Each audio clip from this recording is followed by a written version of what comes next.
তো কে জানেন আজকের আলোচনার বিষয়? কারণ আমি জানি না। কেউ কি জানেন? ও, চূড়ান্ত মুজিজা। ও আচ্ছা, ইসলাম সম্পর্কে কিছু একটা। তো আজ রাতে আমি প্রথম যে বিষয়টা নিয়ে কথা বলতে চাই তা হলো একটা সমস্যা। সমস্যাটি হলো সাম্প্রতিক সময়ে অনেক মুসলিম অমুসলিমদের সাথে কোরআনের অলৌকিকতা নিয়ে অপ্রয়োজনীয় বিতর্কে জড়িয়ে পড়ে। এই বিষয়টা নিয়ে যে কোরআন একমাত্র আল্লাহর কাছ থেকে এসেছে, তারা এই মেসেজটা একজন অমুসলিমের কাছে পৌঁছে দিতে চায়। একজন অমুসলিমের সাথে প্রায় সর্বপ্রথম তারা এই বিষয়টা নিয়েই কথা বলে। দাঁড়াও, আমাকে ইসলাম নিয়ে কথা বলতে দাও। প্রথমে যেটা বলতে চাই, আমাদের কোরআন হলো অসাধারণ, এটাতে অসংখ্য অলৌকিক বিষয় বর্ণিত আছে, আমি তোমাকে তার প্রমাণ দিতে পারবো, ইত্যাদি ইত্যাদি। তখন এটা একটা প্রবল বিতর্কের রূপ নেয়। অনেক কারণে এই পদ্ধতিটি সমস্যাপূর্ণ। তার অন্যতম একটি হলো অন্য পক্ষের বক্তব্য মেনে নেওয়ার জন্য কেউ কখনো বিতর্কে লিপ্ত হয় না, অথবা অপরপক্ষ কি বলে তা উপলব্ধি করার জন্য কেউ বিতর্কে যায় না। সে যায় তার প্রতিপক্ষকে নাস্তানাবুদ করার জন্য। তাই যদি আপনি পরাজিত হন, আপনি চিন্তা করতে থাকবেন কিভাবে আমি আগামীকাল এসে আবার তাকে পরাজিত করতে পারবো, কিভাবে আমি তার যুক্তির প্রতি উত্তর দিতে পারবো, কিভাবে আমি দাঁত ভাঙা জবাব দিব। আপনি যুক্তিতে হেরে গিয়ে বলেন না যে আচ্ছা ঠিক আছে, আপনি যা বলেছেন আমি মেনে নিচ্ছি। না, এরকম হয় না। এই সময় মানুষের অন্তরে একটা গর্ব এসে দানা বাঁধে, এটা তার মন মানুষ দখল করে নেয়। বিতর্কে প্রতিপক্ষের বক্তব্য মেনে নিতে বাধা দেয়। বক্তব্য সত্য হোক বা মিথ্যা হোক তাতে কিছু যায় আসে না। তাই কারো সাথে ইসলামের এমন বিষয় নিয়ে বক্তব্য শুরু করা যা অবশেষে বিতর্কে রূপ নেবে, এটা সমস্যাপূর্ণ। কারো সাথে এভাবে আলোচনা শুরু করা প্রজ্ঞাপূর্ণ নয়। আর নিশ্চিতভাবেই কোরআনও তার বক্তব্য এমন পন্থায় উপস্থাপন করেনি। কোরআনের কয়েক জায়গায় আল্লাহ কাফিরদের প্রতি চ্যালেঞ্জ ছুড়ে দিয়েছেন, আপনারা সবাই এটা জানেন। وإن كنتم في ريب مما نزلنا على عبدنا فأتوا بسورة من مثله। আর আমি আমার বান্দার উপর যা নাজিল করেছি, যদি তোমার সে সম্পর্কে সন্দেহ থাকে তবে তোমরা তার মতো একটি সূরা নিয়ে আসো। কিন্তু আপনারা কি জানেন এই আয়াতটি মদিনায় বা মক্কি জীবনের একেবারে শেষ পর্যায়ে অবতীর্ণ হয়েছে? অন্য কথায়, কোরআন শুরুতে এসেই মানুষের উদ্দেশ্যে এভাবে চ্যালেঞ্জ ছুড়ে দেয়নি। রাসূল সাল্লাল্লাহু আলাইহি ওয়াসাল্লামও শুরুতে মানুষকে এভাবে বলেননি যে তুমি যদি মনে করো কোরআন আল্লাহর নিকট থেকে অবতীর্ণ হয়নি তাহলে একটা সূরা নিয়ে আসো।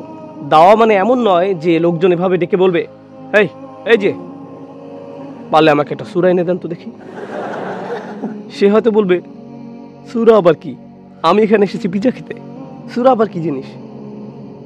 এটা ভুল পদ্ধতি। এর ফলে কি হয়? এর ফলে অমুসলিমরা মুসলমানদের যুক্তিগুলো ভুল প্রমাণিত করার জন্য আগ্রহী হয়ে ওঠে। সব সময় মুসলমানদের যুক্তিগুলো অবমূল্যায়ন করার চেষ্টায় মত্ত থাকে। আর দ্বিতীয় সমস্যাটি হলো, যা আরো বড় সমস্যা, আল্লাহ আযজা ওয়া জাল্লা এই শক্তিশালী গ্রন্থটি আমাদের প্রতি নাজিল করেছেন, যেটা আসলে একটি মিরাকল। এটা কোনো মানুষের কাছ থেকে আসা সম্ভব নয়। আমি কিভাবে এই উপসংহারে পৌঁছেছি তার বর্ণনা আজ রাতে আমি আপনাদের নিকট উপস্থাপন করব ইনশাআল্লাহ তাআলা। তার পূর্বে একটি বিষয় পরিষ্কার করে নিতে চাই। আমি কোরআনের যে বিষয়টাকে অলৌকিক মনে করি এবং কোরআন অধ্যয়ন করার সময় যে অবিশ্বাস্য বিষয়গুলো আমি পেয়েছি এবং উপলব্ধি করেছি যে এটা মানুষের ক্ষমতার বাইরে, এই উপলব্ধিগুলো একান্তই আমার নিজের। আমি কাউকে বলতে পারবো না যে এই কারণে কোরআন অলৌকিক, কারণ আমি শুধু আমার নিজের বুঝ নিয়ে কথা বলছি। আমি সর্বোচ্চ যা বলতে পারি তা হলো কোরআনের অমুক বিষয়গুলোতে আমি খুবই চমৎকৃত। এই কারণেই কোরআন আমার নিকট অসম্ভব সুন্দর। আপনি হয়তো এই সৌন্দর্য দেখতে পারেন, আবার নাও দেখতে পারেন, কারণ আমার উপলব্ধির কারণে কোরআন অলৌকিক নয়। কোরআনের অলৌকিকতা আমার উপলব্ধির মাঝে সীমাবদ্ধ নয়। আমি যা জানতে পেরেছি এবং আমি যা জানি না তার চেয়েও এটা অনেক অনেক বেশি শক্তিশালী। এটা আমার চেয়ে বড়। তাই আমি যদি কোরআনের অলৌকিকতাকে আমার নিজস্ব উপলব্ধির সাথে সম্বন্ধযুক্ত করি, তাহলে আমি আসলে এর অলৌকিকতাকে সীমাবদ্ধ করে ফেলেছি। আর কোরআনের অলৌকিকতা অসীম, আমরা এটাকে সীমিত করতে পারি না। কেউ যদি আমার উপলব্ধির সাথে দ্বিমত পোষণ করেন, এটা কি সম্ভব যে আমার উপলব্ধি ভুল হতে পারে? হ্যাঁ, সম্ভব। তাই কেউ যদি আমার কোনো যুক্তি ভুল প্রমাণ করে, তাহলে তাদের এই চিন্তা করা উচিত নয় যে কোরআন ভুল প্রমাণিত হয়েছে। এই দুইটার মাঝে পার্থক্য আছে। তাই আমি আমার উপলব্ধিগুলো আপনাদের সাথে শেয়ার করতে পারি, এই কথা মনে রেখে যে আমার উপলব্ধিগুলো সীমিত, কিন্তু আল্লাহর কালাম নিখুঁত। আমাদেরকে এই দুইটা বিষয়ের মাঝে পার্থক্য বজায় রাখতে হবে। এখন আপনাদের এই ভূমিকা দেওয়ার পর আমাদেরকে কেন কোরআনের অলৌকিকতার প্রশংসা করতে হবে? এর ফলে কি পার্থক্য তৈরি হয়? আমরা তো এমনিতেই মুসলিম। আমার মনে হয় অন্ততপক্ষে উপস্থিত শ্রোতাদের অধিকাংশই মুসলিম। তাহলে আমরা তো ইতিমধ্যেই বিশ্বাসী। আমরা তো ইতিমধ্যে বিশ্বাস করি যে এই গ্রন্থ আল্লাহর কালাম। কোনো মানুষের পক্ষে এমন কিতাব রচনা করা অসম্ভব। মুহাম্মদ সাল্লাল্লাহু আলাইহি সাল্লাম এই গ্রন্থ রচনা করেননি, এটা আল্লাহর কিতাব। তাহলে এই আলোচনার অর্থ কি? আমরা এমনকি কেন এই বিষয়ে আলোচনা করতে যাচ্ছি? এই ইস্যুতে আলোচনা করারই বা কি দরকার? এই বিষয়ে আমি দুইটি বক্তব্য পেশ করতে চাই। কোরআনে এমন একজনের কথা আলোচনা করা হয়েছে যে যখন আমরা ঈমান নিয়ে চিন্তা করি, আমরা তার কথা চিন্তা করি। তিনি হলেন ইব্রাহিম আলাইহিস সালাম। ওয়াইদ ক্বালা ইব্রাহিম রব্বি আরিনি কাইফা তুহিল মাউতা। যখন ইব্রাহিম আলাইহিস সালাম আল্লাহকে বললেন, ইয়া আল্লাহ, আমাকে একটু দেখান আপনি কিভাবে মৃত থেকে জীবিত করেন, কিভাবে আপনি এটা করেন। আল্লাহ আজ্জা জাল্লা এর জবাবে তাকে যৌক্তিক একটা প্রশ্ন করেন। তিনি বলেন, তুমি কি বিশ্বাস করো না? তুমি কি এখনো বিশ্বাস করোনি? তোমার কি ঈমান নেই? কারণ কারো এই বিষয়ে ঈমান থাকার পর কেন আবার বিষয়টা দেখতে চাইবে? আর ইব্রাহিম আলাইহিস সালামের ঈমানের কথা কি একবার চিন্তা করতে পারেন? কোথায় আমি, কোথায় আপনি, আর কোথায় ইব্রাহিম আলাইহিস সালামের ঈমান? তিনি আল্লাহকে বলেন, বালা, অবশ্যই, না না না, আমার ঈমান আছে। ওয়ালাকিন লিয়াতমাইন্না কলবি, কিন্তু দেখতে এজন্য চাইছি যাতে আমার অন্তর প্রশান্তি লাভ করতে পারে। অন্য কথায়, কোনো মুসলিম, এমনকি কোনো নবীও যদি আল্লাহর অলৌকিক কোনো ঘটনা প্রত্যক্ষ করেন, তাদের অন্তরে এর একটি প্রতিক্রিয়া পরিলক্ষিত হয়, অন্তর প্রশান্তিতে পূর্ণ হয়ে যায়। আর এটি এই আয়াতের খুবই শক্তিশালী একটি শিক্ষা। ওয়ালাকিন্না লিয়াতমাইন্না কলবি। মুসলমানদের কোরআনের মিরাকেল নিয়ে অধ্যয়ন করা উচিত এবং আল্লাহর কালামের অলৌকিকতার তারিফ করা উচিত, কারণ এর ফলে অন্তর, বুদ্ধি নয়। আমরা মনে মনে ভাবি কোরআনের মিরাকেল অধ্যয়ন করি বুদ্ধিবৃত্তিক প্রশান্তির জন্য, এবং এই অধ্যয়নের কারণে বিচার বুদ্ধির দৃষ্টিতে আমরা এর অলৌকিকতার ব্যাপারে সন্তুষ্ট হয়ে যাই। কিন্তু এই আয়াত বলছে এর ফলে আমাদের হৃদয় প্রশান্ত হয়ে যায়। এটি একটি আধ্যাত্মিক বাস্তবতা। যখন আপনি কোরআনের আশ্চর্যজনক অলৌকিকতা সম্পর্কে জানবেন, এর মাধ্যমে আপনি আল্লাহ আজ্জা জাল্লার অসাধারণ মহিমা তারিফ করতে পারবেন। পরবর্তী সময় যখন আপনি বলবেন আল্লাহু আকবার, সেটা হবে ভিন্ন এক অনুভূতি। আগে এবং পরের অনুভূতি এক হবে না। আমি আমার সন্তানদেরকে মূসা আলাইহিস সালাম এবং নদী দুই ভাগ হওয়ার ঘটনাটি বলি। অসাধারণ একটা ঘটনা, পানির ভেতর দিয়ে হেঁটে যাওয়া। আমি চেষ্টা করেছি যেন ঘটনাটা তারা কল্পনা করতে পারে, কিন্তু এটি কখনোই তার সমান হবে না যিনি সশরীরে পানির ভেতর দিয়ে হেঁটেছেন এবং দুই পাশে পাহাড় সম জলরাশি প্রত্যক্ষ করেছেন। সেই ব্যক্তির অন্য ধরনের এক ঈমান ছিল তখন, কারণ তিনি একটি মুজিজা সরাসরি দেখেছেন। পরিমাণে সামান্য হলেও কোরআনের এই মুজিজা আমরা অনুধাবন করতে চাই। এখন আমি আপনাদেরকে আমার ব্যক্তিগত কিছু বিষয় বলতে চাই, আর তারপর আপনাদের সাথে কোরআন থেকে কয়েকটি উদাহরণ শেয়ার করতে চাই। আমার কাছে এখানে 5 থেকে 6টি উদাহরণ আছে। আশা করছি আজকের এই সবগুলো উদাহরণ নিয়ে আলোচনা সমাপ্ত করতে পারবো ইনশাআল্লাহ তাআলা। মনে হচ্ছে আমি এই জায়গাতে বন্দী হয়েছি। কেউ কি এটা চালু করতে সাহায্য করতে পারবেন? ও আচ্ছা, এটা সচল আছে, এখন হাঁটাচলা করা যাবে। আমি এটা টেস্ট করছিলাম আর মনে হচ্ছিল এর মধ্যে একটা নাশিদ বাজছে। ব্যক্তিগতভাবে সর্বপ্রথম কোরআনের যে বিষয়টি আমার মধ্যে আগ্রহ তৈরি করে তা হলো কোরআনের মেসেজ, অর্থাৎ আল্লাহ আমাকে কি বলছেন, আল্লাহ আমার জন্য কি পথ নির্দেশ দিচ্ছেন। তো আমার মতে আপনার সাথে এবং আমার সাথে কোরআনের সম্পর্কের 1 নম্বর বিষয়টি হলো কোরআনের মেসেজ। এটাই আমার কৌতূহল তৈরি করে আরবি ভাষা শিক্ষার জন্য। এই কৌতূহল থেকেই আমি কোরআন সম্পর্কে আলোচনা শুনতে শুরু করি, তাফসির গ্রন্থগুলো পড়তে শুরু করি। আমি এই পড়াশোনায় মনোনিবেশ করি কারণ আমি কোরআনের এই মেসেজ সম্পর্কে কৌতূহলী ছিলাম। কিন্তু তারপর কয়েক বছর আগের কথা, সম্ভবত 2003-এ আমি আরবি ভাষায় একটি লেকচার সিরিজ পেলাম। তখনও আমার আরবি ভাষার জ্ঞান খুব একটা মজবুত না। আমি আরবি লেকচার শোনা শুরু করেছিলাম। তখন লেকচারগুলোর 30%-এর মতো বুঝতাম, কিন্তু তারপরেও লেকচার শোনা বাদ দিইনি, নিয়মিত শুনে যাচ্ছিলাম আর নোট করছিলাম। তো আমি আরবিতে তারেক সুয়াইদানের ইজাজুল কোরআন শুনছিলাম। এটা ছিল তার 16-17 ঘন্টার একটা সিরিজ কোরআনের মুজিজা নিয়ে। এই প্রথম আমি কোরআনের মুজিজা এই বিষয়বস্তুর সাথে এমন পরিচিত হই। আমি যখন শুনছিলাম, শুনে শুনে নোট করছিলাম, বুঝতে পারছিলাম প্রায় 30%, কিন্তু এমন কিছু শুনছিলাম যা এর আগে কখনো শুনিনি। আমার জীবনে এর আগে কখনোই এই বিষয়ে শুনিনি, কখনোই না। আমি অবাক হয়ে গেলাম এটা জেনে যে এই ধরনের একটা বিষয়বস্তুর অস্তিত্ব আছে। কারণ ততদিন পর্যন্ত একমাত্র জিনিস যেটা আমার মধ্যে আগ্রহ তৈরি করত তা হলো কোরআনের মেসেজ। এখন ভিন্ন আরেকটি বিষয় সামনে এসে গেল, কোরআনের মুজিজা। যে পরিভাষাটি ব্যবহৃত হয়েছে তা হলো ইজাজুল কোরআন। ইজাজুল কোরআন, আরবিতে ইজাজ শব্দটি এসেছে আজাজ থেকে। আরবিতে আজাজ অর্থ হাঁটুতে ভর করে থাকা, যার ফলে আপনি দাঁড়াতে পারেন না। যখন আরবিতে কেউ বলে আন আজিজ অর্থ আমি অক্ষম। তো ইজাজ অর্থ এমন কিছু যা অন্য কিছুকে অক্ষম করে দেয়। যেমন দুজন ব্যক্তি একে অপরের সাথে রেসলিং করছে, একজন অন্যজনকে পায়ের নিচে ধরে রেখেছে। যে ব্যক্তিটি দাঁড়িয়ে পায়ের নিচে চেপে ধরে আছে সে হচ্ছে মুজিজ। আর যে ব্যক্তি পায়ের নিচ থেকে উঠতে পারছে না সে হলো মুজাজ। আমি আপনাকে ইজাজের আরেকটি উদাহরণ দিচ্ছি। আপনি যখন রাস্তা পার হন, আশা করি আপনি সেই হতভাগ্য ব্যক্তি না, এমন সময় একটা ট্রাক ছুটে আসছে। সেই ব্যক্তিটি এই ট্রাকটিকে লক্ষ্য করেনি। 1 সেকেন্ড আগে চোখ পড়ল, ততক্ষণে ট্রাক আর মাত্র 1 ফুট দূরে।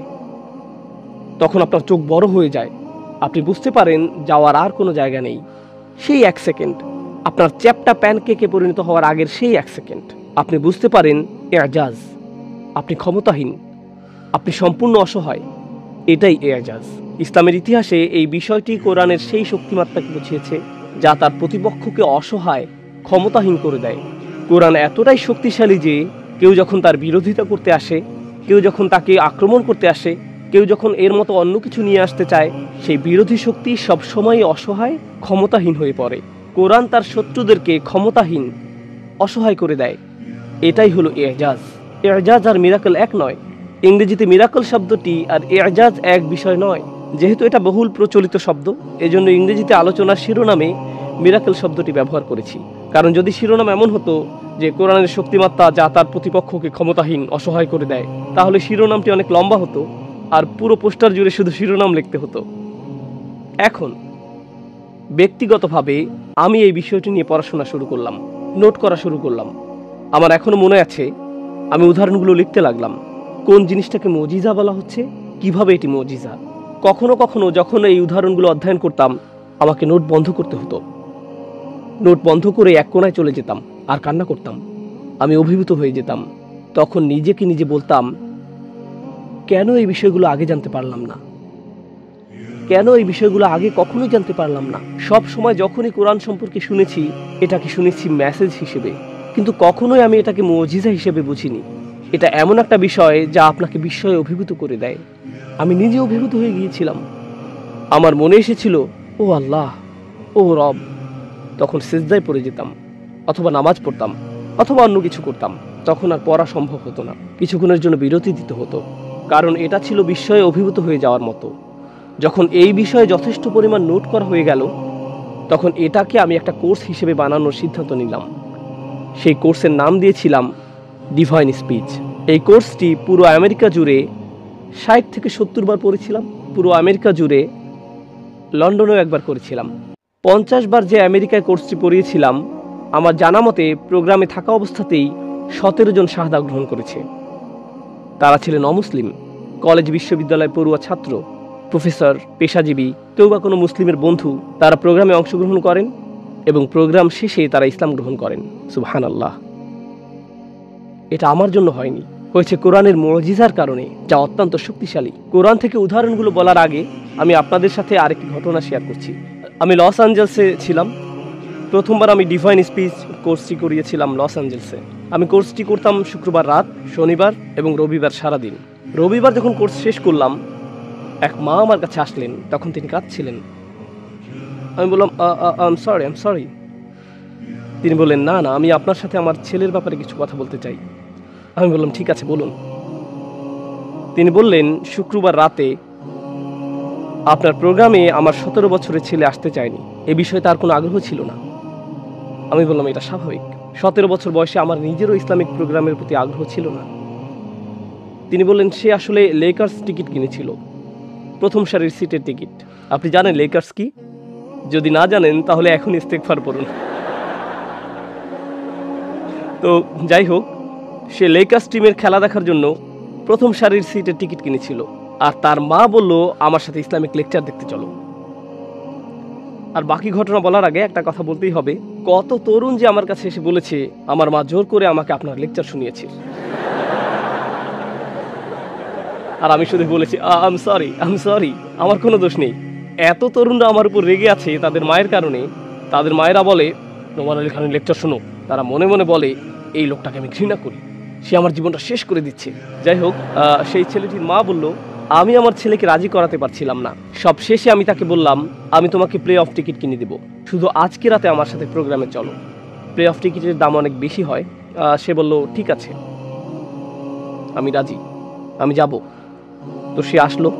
সে শুক্রবার ছিল, সে নিজে নিজেই শনিবার এবং রবিবারেও আসলো। শুক্রবার রাতে যখন তারা বাড়ি ফিরছিল, সে কিন্তু তার প্রিয় খেলা দেখা মিস করেছে। সে তার মাকে বলল, মা আজকে আসলে প্রথমবারের মতো আমি বিশ্বাস করেছি যে কোরআন কোনো মানুষের রচিত গ্রন্থ নয়, এটা আল্লাহর পাঠানো গ্রন্থ, এটা কোনো মানুষের রচিত গ্রন্থ হতে পারে না। একজন মুসলিম সন্তান তার মুসলিম মাকে কথাগুলো বলছে, আর তারা নতুন মুসলিম নয়, বরং মুসলিম হিসেবেই জন্মেছে এবং বেড়ে উঠেছে। কেন আমি আপনাদেরকে এগুলো বলছি? আমি আপনাদেরকে বলছি কারণ এই বিষয়টি আমাদের জন্য গুরুত্বপূর্ণ। আমরা ইসলাম পেয়েছি আমাদের মা বাবাদের কাছ থেকে, অথবা যে সমাজে আমরা বসবাস করছি সে সমাজের কাছ থেকে, কিন্তু আমরা নিজেরা ইসলামকে কখনো অনুভব করিনি। আমাদেরকে বলা হয়েছে এটি একটি মুজিজা, কিন্তু আমরা জানি না কেন এটি মুজিজা। আমি যখন ছোট ছিলাম আমি বহুবার শুনেছি কোরআন একটি মুজিজা, কোরআন হলো পারফেক্ট, এর আরবি ভাষা অসাধারণ, আরব কবিরা কোরআনের কাছাকাছি কিছু রচনা করতে পারেনি। আপনারা কথাগুলো আগে শুনেছেন তো? তখন আমি মনে মনে বলতাম ওয়াও, কোরআন আসলেই অসাধারণ। কেন এটা অসাধারণ? কারণ এর আরবি ভাষা অসাধারণ। ও ওয়াও, কিন্তু আমি আরবি পারি না। ও তাহলে তো তুমি কিছু বুঝবে না, কিন্তু তবুও এটা অসাধারণ। যতক্ষণ আপনি আরবি না জানছেন আপনি মুজিজাও দেখবেন না। বিষয়টা এরকম, মনে করেন বলা হলো একটা কালো কাচের দরজার পেছনে একটা জিনিস আছে যা অসাধারণ সুন্দর। আমি কি একটু দেখতে পারি? না, আমি কি একটু দেখতে পারি? তুমি নিজের দিকে একবার তাকাও, যাও আগে আরবি শিখে এসো। এটাই আমাদের মনোভাব। কিন্তু এই মনোভাবের যে সমস্যা তা হলো, আপনি কি মনে করেন বেশিরভাগ মানুষ কোরআনের মুজিজা দেখার জন্য 5 বছর, 6 বছর, 7 বছর অথবা 6 মাস, 1 বছরের জন্য হলেও আরবি শিখবে? বেশিরভাগ মানুষই এরকম করবে না। আমাদেরকে কোরআনের এই মেসেজ মানুষের মাতৃভাষাতেই পৌঁছে দিতে হবে। আমাদেরকে এটা বলা বন্ধ করতে হবে যে যতক্ষণ তুমি আরবি না শিখছো, হ্যাঁ, তোমার পক্ষে এটা বোঝা সম্ভব না। তবে ব্যক্তিগতভাবে আমি বিশ্বাস করি এই গ্রন্থ থেকে আল্লাহর সত্যিকারের মুজিজার সন্ধান পেতে হলে আপনাকে আরবি ভাষায় কিছুটা জ্ঞান রাখতে হবে। এজন্য এটাকে আমার নিজের দায়িত্ব হিসেবে নিয়েছি যে যতটুকু সম্ভব আমি আমার নিজের ভাষায় এটাকে বোঝানোর চেষ্টা করব। 100% বোঝাতে না পারি, যদি 2%ও বোঝাতে পারি, এটা একেবারে না বোঝার চেয়ে ভালো। আসলে এটুকুই অনেক। এরপর আমি যত এই বিষয় অধ্যয়ন করেছি, আল্লাহি ততবারই আমার মনে হয়েছে মানুষের এই বিষয়টি জানা দরকার। এই গ্রন্থের সৌন্দর্য মানুষের অনুধাবন করা উচিত। ব্যক্তিগতভাবে আমি একজন ভাষার ছাত্র। আমার আকর্ষণের বিষয়বস্তু হলো ভাষাবিজ্ঞান, ব্যাকরণ, সাহিত্য, সাহিত্যিক বিশ্লেষণ। এজন্য আমি কোরআন অধ্যয়ন করি ভাষাবিজ্ঞানের দৃষ্টিকোণ থেকে। তো আজকে আমি আপনাদের সাথে ভাষাবিজ্ঞানের দৃষ্টিকোণ থেকে কোরআনের অনন্য অসাধারণ কিছু বিষয় আলোচনা করব। ভাষাগত দৃষ্টিকোণ থেকে, বৈজ্ঞানিক দৃষ্টিকোণ থেকে নয়, আইনগত দৃষ্টিকোণ থেকে নয়, আকীদাগত দৃষ্টিকোণ থেকেও নয়। এই দৃষ্টিকোণগুলো ঠিক আছে, তবে তাদের আলাদা নিজস্ব ক্ষেত্র আছে। আজকে শুধু আপনাদের সাথে আলোচনা করতে চাই কিভাবে আল্লাহ কিছু বিষয় নিয়ে কথা বলেছেন। তো আমি আপনাদের সাথে এই বিষয়ে বিভিন্ন ধরনের 6 থেকে 7টা উদাহরণ আলোচনা করব। আর আমার আশা আছে সামনের বছর আবার সম্পূর্ণ ডিভাইন স্পিচ সিরিজটা আপনাদের সাথে নিয়ে করব ইনশাআল্লাহ তাআলা। এটাই আমার নিয়ত ইনশাআল্লাহ তাআলা। ওকে, তো প্রথম উদাহরণ, আপনারা কখনো ভুট্টার মোচা দেখেছেন? ভুট্টা ছাড়া অন্য গাছেরও এই ধরনের আবরণ থাকে যে আপনারা ছাড়িয়ে নেন। যখন এই আবরণ ছাড়ান ভিতরে শস্য দেখতে পান। চিনতে পারছেন আমি কিসের কথা বলছি? এই মোচাকে আরবিতে বলা হয় সুম্বুলাহ। আপনারা ভালোভাবে বুঝছেন কিনা তা বোঝার জন্য আমি আপনাদেরকে আমার সাথে সাথে জিজ্ঞেস করব। ওকে, শস্যের মোচাকে কি বলা হয়? সুম্বুলাহ। এটা পুরো একটা মোচা যার ভেতরে শস্য থাকে। এটা ভুট্টাও হতে পারে, আবার অন্য শস্যও হতে পারে। যখন আপনি আবরণটি ছাড়ান আর ভিতরে অনেকগুলো শস্য দেখতে পান, এটাকে বলা হয় সুম্বুলা। ওকে, এখন আমি যদি ইংরেজিতে বলি কার, এর বহুবচন কি? Cars. House, mouse, mouses, mice. কিন্তু সাধারণ ইংরেজিতে কোনো শব্দকে যখন বহুবচন করতে চান তখন শব্দের শেষে এস যোগ করেন, সাধারণত এরকমই হয়। হাউসের ক্ষেত্রে এই নিয়ম ঠিক আছে, কিন্তু মাউসের ক্ষেত্রে এটা কাজ করে না। এ প্রসঙ্গে একটা কৌতুক বলি, যদি না হাসেন তাহলে কিন্তু আমাকে বিদায় নিতে হবে এখান থেকে। আমি অর্থনীতি পড়েছিলাম, জানি না কেন পড়েছিলাম অর্থনীতি। আমি ম্যাক্রো ইকোনমিক্স পড়েছিলাম যখন কলেজে ছিলাম। আমাদের টিচার ছিলেন একজন চাইনিজ, যিনি তখন পিএইচডি করছিলেন নিউ ইয়র্ক সিটিতে। তিনি ছিলেন ম্যাক্রো ইকোনমিক্স টিচার। তিনি চাইনিজ উচ্চারণ ভঙ্গিতে ইংরেজি বলতেন। ক্লাসে ছাত্র সংখ্যা ছিল 300। আমার জীবনের সেরা ঘুম ঘুমিয়েছিলাম ওই কোর্সে। যাই হোক, তিনি যখন আমাদেরকে লেকচার দিতেন আমরা অনেক মনোযোগ দিয়ে শুনেও কিছুই বুঝতাম না। শুধু তখনই বুঝেছি যখন তিনি বললেন আগামীকাল পরীক্ষা। তো পুরো ক্লাসের 300 ছাত্র মিলে আমরা ডিপার্টমেন্টে দরখাস্ত দিলাম, প্লিজ আমরা পরীক্ষা দিতে পারবো না, এই ব্যক্তির কথা আমরা কিছুই বুঝি না।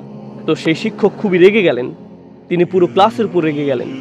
তো পরের দিন ক্লাসে আসলেন, তিনি একটা পাওয়ার পয়েন্ট প্রেজেন্টেশন দিলেন। প্রেজেন্টেশনের শিরোনাম ছিল ইংরেজি ভাষার প্রতি প্রফেসর লাংয়ের অভিযোগের লিস্ট। তিনি বললেন, তোমরা আমার ইংরেজি নিয়ে কমপ্লেন করছো, আমি এখন কমপ্লেন করছি ইংলিশ ভাষা নিয়ে।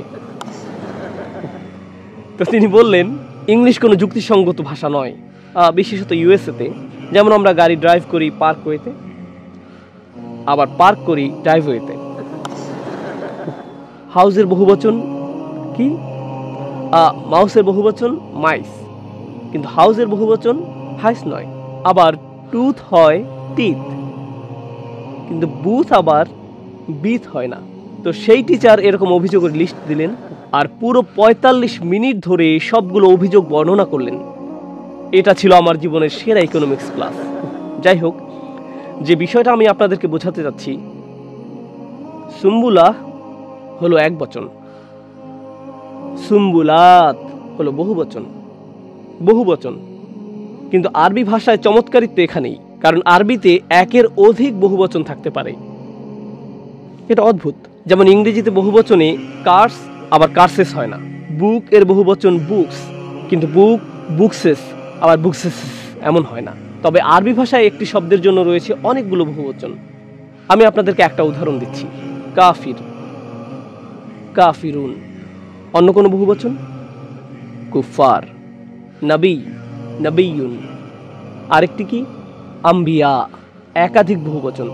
আরবি ভাষা এরকমেরই। তো আরবি ভাষায় সুম্বুলা এটা একবচন, বহুবচন কি? সুম্বুলাত। আরেকটি বহুবচন আছে সানাবিল, সানাবিল। এই ভোকাবুলারিগুলো আপনাদেরকে আমি শিখাচ্ছি কোনো নোট করা ছাড়া। আর আপনি যদি ভাইদের মধ্য থেকে হন আপনি নোট করবেন না, এটাই স্বাভাবিক। যদি বোনদের মধ্যে হন সম্ভাবনা আছে যে আপনি কিছুটা হলেও নোট করছেন। তবে সুম্বুলা হলো একবচন। এখন আমি দর্শকদের কাছে জানতে চাই এর বহুবচন কি? সুম্বুলাত। অন্য বহুবচনটি কি? সানাবিল। এখন আসছে আসল রহস্য। আরবি ভাষার এরকম একটা নিয়ম আছে, আমি মজা করছি না, সত্যি বলছি। আরবি ভাষার এরকম একটা নিয়ম আছে, কোনো বস্তু একবচন হতে পারে, বহুবচন হতে পারে, আবার সুপার বহুবচনও হতে পারে।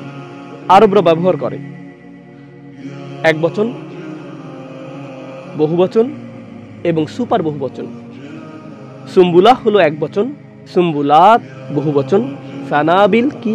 সুপার বহুবচন। তো বেশি শক্তিশালী বহুবচন কোনটি? সানাবিল। আপনারা আমার সাথে আছেন তো? এখন আসুন কোরআনের কাছে যাই। সূরা বাকারাতে আল্লাহ আযজা ওয়া জাল্লা বলছেন, মাসালুল্লাযীনা ইউনফিকুনা আমওয়ালাহুম ফি সাবিলিল্লাহ কামাসালি হাব্বাতিন আম্বাতাত সাবআ সানাবিল। সাবআ সানাবিল, এটা কি সাধারণ বহুবচন নাকি সুপার বহুবচন? আমি ভুলে গেছি, আপনাদেরকে বলতে হবে এটা সুপার বহুবচন।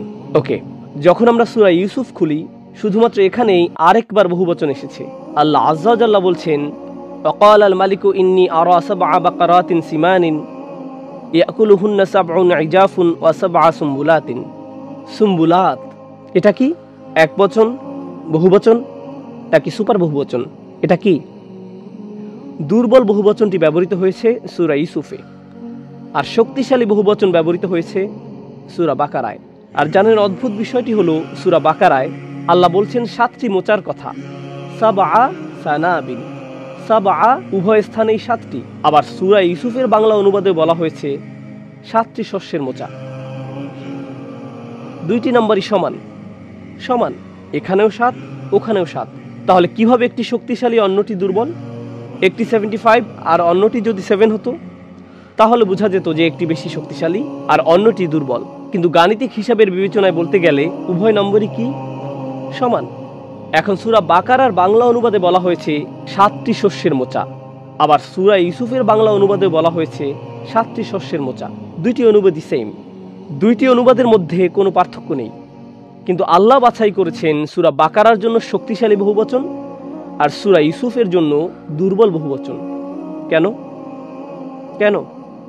যখন আমরা সূরা বাকারা পড়ি, আল্লাহ বলেছেন আল্লাহর রাস্তায় যারা ব্যয় করে তাদের দৃষ্টান্ত হচ্ছে একটি শস্যের মতো যা জন্ম দেয় 7টি শস্যের মোচা, আর প্রতিটি মোচার ভিতরে ফি কুল্লি সুম্বুলাতিন মিয়াতু হাব্বাতিন রয়েছে 100টি করে শস্য। আল্লাহু ইউদাইফু লিমান ইয়াশা, আর আল্লাহ যাকে ইচ্ছা করেন বহুগুণে বৃদ্ধি করে প্রতিদান দেন।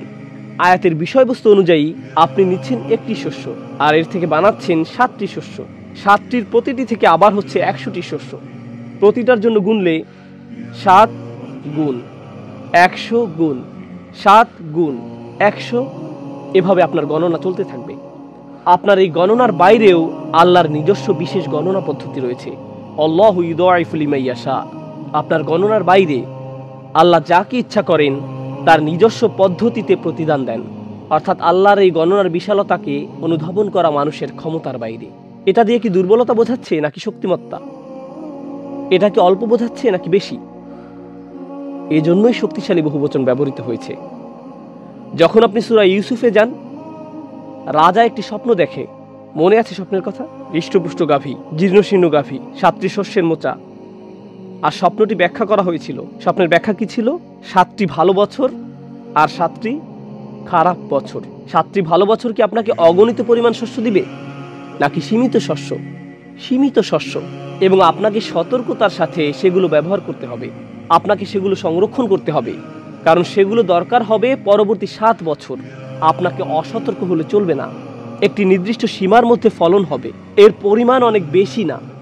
তো এটা দিয়ে কি শক্তি বোঝাচ্ছে নাকি দুর্বলতা? দুর্বল অবস্থা বোঝাতে আল্লাহ ব্যবহার করেছেন সুম্বুলাত, শক্তিশালী অবস্থা বোঝাতে আল্লাহ ব্যবহার করেছেন সানাবিল।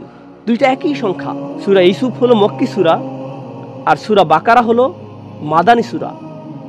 2টি আয়াত নাজিল হয় অনেক বছরের ব্যবধানে। যখন রাসূল সাল্লাল্লাহু আলাইহি সাল্লাম সূরা ইউসুফে সাবআ সুম্বুলাত পাঠ করেন, সেটা ছিল অনেক বছর আগে। এরপরে তিনি সূরা বাকারাতে সাবআ সানাবিল পাঠ করেন, সেটা ছিল অনেক বছর পরে। এটা কি সম্ভব যে তিনি এভাবে চিন্তা করেছেন, অনেক বছর আগে আমি বলেছিলাম সাবআ সুম্বুলাত, এখন সাবআ সানাবিল বলা উচিত, কারণ এটা এখানে বেশি মানানসই? মানুষ হিসেবে কি এটা আমাদের পক্ষে সম্ভব? সুবহানাল্লাহ। কিভাবে আল্লাহ কোরআনের এক একটি শব্দ বর্ণনা করেছেন, এক একটি শব্দ। আমি আপনাদেরকে আরেকটি উদাহরণ দিতে চাই, এক বচন, বহুবচন এবং সুপার বহুবচন নিয়ে। শুধুমাত্র একটি উদাহরণ, কারণ এটা মজাদার একটা বিষয় আর এটা আপনার দৃষ্টিভঙ্গি পরিবর্তন করে দিবে। এক একটি শব্দের ক্ষেত্রেও কিভাবে এটি অনুবাদ করা হয়েছে। এবারের শব্দটি নিয়ামাহ, সম্ভবত শব্দটি আপনাদের জানা। নিয়ামা অর্থ কি? প্রচলিত অনুবাদ কেউ জানেন? অনুগ্রহ। ঠিক আছে, আপনাদের ভয় পাওয়ার কিছু নেই। অনুগ্রহ জোরে বলবো যদি উনি বুঝে ফেলেন যে আমিই বলেছি? এমন করার প্রয়োজন নেই, আপনি জোরে বলতে পারেন, সমস্যা নেই। আপনি আমার আলোচনায় এসেছেন, এর মানে আপনি লজ্জিত হওয়ার প্রস্তুতি নিয়ে এসেছেন। তো নিয়ামা অর্থ কি? অনুগ্রহ। নিয়ামার বহুবচন হলো আনউম। আমি আশা করি আপনারাও বলবেন আনউম। তো নিয়ামা হলো এক বচন, আনউম হলো বহুবচন, আর শক্তিশালী বহুবচন সুপার বহুবচন। আরবিতে যাকে বলা হয় জামউ কাসরা, তা হলো নিয়াম। মজার বিষয় হলো আনউম শব্দটি কোরআনে শুধুমাত্র একবারই ব্যবহার করেছেন, আর নিয়াম শব্দটিও একবারই ব্যবহার করেছেন। একবার দুর্বল বহুবচন, আরেকবার শক্তিশালী বহুবচন। আর আরও মজার যে বিষয়টি হলো, যখন আপনি বাংলা অনুবাদ পড়েন তাতে কি দুর্বল বহুবচন আর সুপার বহুবচন কোনো পার্থক্য রয়েছে? আপনি জানতেও পারবেন না যে এখানে পার্থক্য আছে। অনুবাদে আপনি কোনো পার্থক্য দেখতে পাবেন না। ওকে, আল্লাহ বলেছেন ইব্রাহিম আলাইহিসসালাম সম্পর্কে খুবই শক্তিশালী আয়াত। আল্লাহ ইব্রাহিম আলাইহিসসালামের বর্ণনা দিচ্ছেন শাকির আল্লি আনউমিহি। বহুবচনটি শুনেছেন? শাকির আল্লি আনউমিহি। এটা কি দুর্বল নাকি শক্তিশালী বহুবচন? ও, পরীক্ষা শুরু হয়ে গেছে। আল্লাহু আকবার। কি উত্তর দেবেন এখন? এটা দুর্বল বহুবচন। ভেরি গুড, আপনারা চমৎকার শ্রোতা, আলহামদুলিল্লাহ। দুজন উত্তর দিতে পেরেছেন, চমৎকার। আনউম হলো দুর্বল বহুবচন, আর এটি ব্যবহৃত হয়েছে ইব্রাহিম আলাইহিসসালামের জন্য। এটা এরকম যেন আল্লাহ বলছেন ইব্রাহিম ছিল কৃতজ্ঞ আল্লাহর কয়েকটি অনুগ্রহের প্রতি। কিন্তু এটা ভালো শোনাচ্ছে না, এটা অদ্ভুত শোনাচ্ছে। যখন আমরা ইব্রাহিম আলাইহিসসালামের কথা স্মরণ করি, আমরা মনে করি তিনি আল্লাহর প্রতি কৃতজ্ঞ ছিলেন অনেক অনুগ্রহের জন্য, কিন্তু আয়াত বলছে তিনি আল্লাহর প্রতি কৃতজ্ঞ ছিলেন কয়েকটি অনুগ্রহের জন্য। আল্লাহ যদি বলতে চাইতেন অনেক অনেক অনেক অনুগ্রহ, তিনি বলতে পারতেন শাকিরান লি নিআমিহি, কিন্তু তিনি তা বলেননি। তিনি বলেছেন শাকিরান লি আনউমিহি। এখানে অনেক শক্তিশালী শিক্ষা আছে, অনেক শক্তিশালী শিক্ষা। অন্য আয়াতে যাওয়ার আগেই বলা দরকার, যদি আপনি ইব্রাহিম আলাইহিসসালামও হন, আর আপনি যদি শুরু থেকে শেষ পর্যন্ত কৃতজ্ঞ থাকেন, আর আপনি এমন কৃতজ্ঞ যেরকম এই পৃথিবীতে খুব অল্প সংখ্যক মানুষের পক্ষেই হওয়া সম্ভব, আপনার জীবনের শেষ প্রান্তে যখন আপনি পিছনে ফিরে দেখেন আর আল্লাহকে ধন্যবাদ জানান তিনি আপনাকে যে অনুগ্রহগুলো করেছেন তার জন্য, আল্লাহর প্রকৃত অনুগ্রহের সংখ্যা এত বেশি যে তার তুলনায় আপনি শুধুমাত্র কিছু অনুগ্রহের কৃতজ্ঞতা আদায় করতে পারেন। আল্লাহর বেশিরভাগ অনুগ্রহের বিবেচনায় মানবজাতির সেই সামর্থ্য নেই যে সত্যিকার অর্থে আল্লাহকে কৃতজ্ঞতা জানাবে। আমাদের জীবনের শেষে যদি আমরা স্মরণ করে দেখি, যদি আমার পুরো জীবন ভর শকর আদায়ও করি, আমি আসলে কেবল সামান্য শকরই আদায় করতে পারবো। আল্লাহর প্রকৃত শকর আদায়ের ক্ষেত্রে এটা নিয়াম হবে না, বরং হবে আনউম। সত্যিকার অর্থে অধিকাংশ মানুষ আল্লাহর কেবল একটি নিয়ামতেরই প্রকৃত শকর আদায় করতে পারে না। ওয়া ইন তাউদ্দু নি'মাতাল্লাহি লা তুহসুহা, এক বচন ব্যবহৃত হয়েছে। যদি তোমরা চেষ্টা করো আল্লাহর একটি নিয়ামতের প্রকৃত মর্ম উপলব্ধি করতে, তোমরা তা পারবে না। আমরা আল্লাহর শুকর জানাই আমাদেরকে চোখ দেওয়ার জন্য, আমরা আল্লাহর শুকর জানাই আমাদেরকে পা দেওয়ার জন্য, পায়ের মধ্যে আঙ্গুল দেওয়ার জন্য, আমরা আল্লাহর শুকর জানাই জিহ্বা দেওয়ার জন্য। যখন আমরা এই জিনিসগুলোর জন্য আল্লাহর শুকর আদায় করি, আমরা আসলে এটাও জানি না যে এগুলো কি পরিমাণে আমাদেরকে হেল্প করে। আমরা প্রকৃতপক্ষে এটাও জানি না যে এগুলো না থাকলে কি পরিমাণ ক্ষতি হবে। আমাদের পক্ষে নিয়ামতকে সঠিকভাবে বোঝা সম্ভব না। আমরা শুধু আমাদের সীমিত অনুমানের উপর ভিত্তি করে শুকর আদায় করতে পারি, আমরা একটিও আদায় করতে পারি না। তাই এটা প্রশংসনীয় যে ইব্রাহিম আলাইহিসসালাম কয়েকটি নিয়ামতের শুকরিয়া আদায় করতে পেরেছেন। এটা ইব্রাহিম আলাইহিসসালামের শুকরিয়া আদায়ের সার্টিফিকেট। এই উদাহরণের পরবর্তী আয়াতে আল্লাহ বলছেন ওয়া আসবাগা আলাইকুম নি'মাহু যাহিরাতান ওয়া বাতিনা, তিনি তোমাদের উপর তার নিয়ামত রাজি অবারিত করেছেন। যে নিয়ামতগুলো তোমরা দেখতে পাও আর সেগুলো যা তোমরা দেখতে পাও না। যাহিরাতান ওয়া বাতিনা, আয়াতটি কি কম বোঝাচ্ছে না বেশি বোঝাচ্ছে? বেশি। তিনি ব্যবহার করেছেন সুপার বহুবচন, আর এই আয়াতগুলো একটি অপরটির পাশে না। কোরআনের মধ্যে বহু পৃষ্ঠা দূরে তাদের অবস্থান। কিভাবে মাথায় রাখা সম্ভব কোন জিনিসটা পারফেক্টভাবে কোথায় বসবে? এটাই আল্লাহ করেছেন কোরআনে। এটা হলো আমার প্রথম উদাহরণ। আমরা দ্রুত এগুচ্ছি, পরবর্তীটা আসলে আমার অনেক প্রিয়। সূরাতুস সফ। সূরাতুস সফ আল্লাহ বলেছেন মূসা আলাইহিসসালামকে নিয়ে, এরপর তিনি বলেছেন ঈসা আলাইহিসসালামকে নিয়ে। কোন জাতির কাছে মূসা আলাইহিসসালামকে প্রেরণ করা হয়েছিল? হ্যাঁ, বনি ইসরাইল। Very good. আপনারা কোনো কোনো বাচ্চার থেকে ভালো যাদেরকে আমি পড়াই। কখনো কখনো ভয়ঙ্কর সব উত্তরের সম্মুখীন হতে হয়। একটা সানডে স্কুলে পড়াতাম, বলো তো রাসূল সাল্লাল্লাহু আলাইহি ওয়াসাল্লাম কোথায় জন্মগ্রহণ করেছিলেন? নিউ জার্সিতে। তোমাকে আরো শিখতে হবে। যাই হোক, মূসা আলাইহিস সালাম কোন জাতিকে দাওয়াত দিয়েছিলেন? বনি ইসরাইল। ওকে, ঈসা আলাইহিস সালাম আছেন পরের আয়াতে। কোন জাতির কাছে তিনি প্রেরিত হয়েছিলেন? বনি ইসরাইল। তারা উভয় প্রেরিত হয়েছিলেন বনি ইসরাইলের কাছে। যখন আল্লাহ মূসা আলাইহিস সালাম সম্পর্কে বলেন ওয়া ইয ক্বালা মূসা লিকওমিহি, যখন মূসা তার জাতিকে বললেন, যখন মূসা আলাইহিস সালাম তার জাতিকে বললেন, তার জাতিকে বনি ইসরাইল। আর পরবর্তী আয়াতে আছে ওয়া ইয ক্বালা ঈসা ঈসা ইবনে মারইয়াম ইয়া বানি ইসরাঈল। প্রসঙ্গক্রমে মুসা আলাইহিস সালাম বলেছিলেন ইয়া কওমি, ইয়া কওমি। কেউ বলতে পারেন ইয়া কওমি অর্থ কি? ও আমার জাতি, ও আমার জাতি, লিমা তুযুনানি, তোমরা কেন আমাকে কষ্ট দিচ্ছ? কেমন ধরনের জাতি তোমরা? কিন্তু তোমরা আমারই জাতি, কেন তোমরা এমন করছো?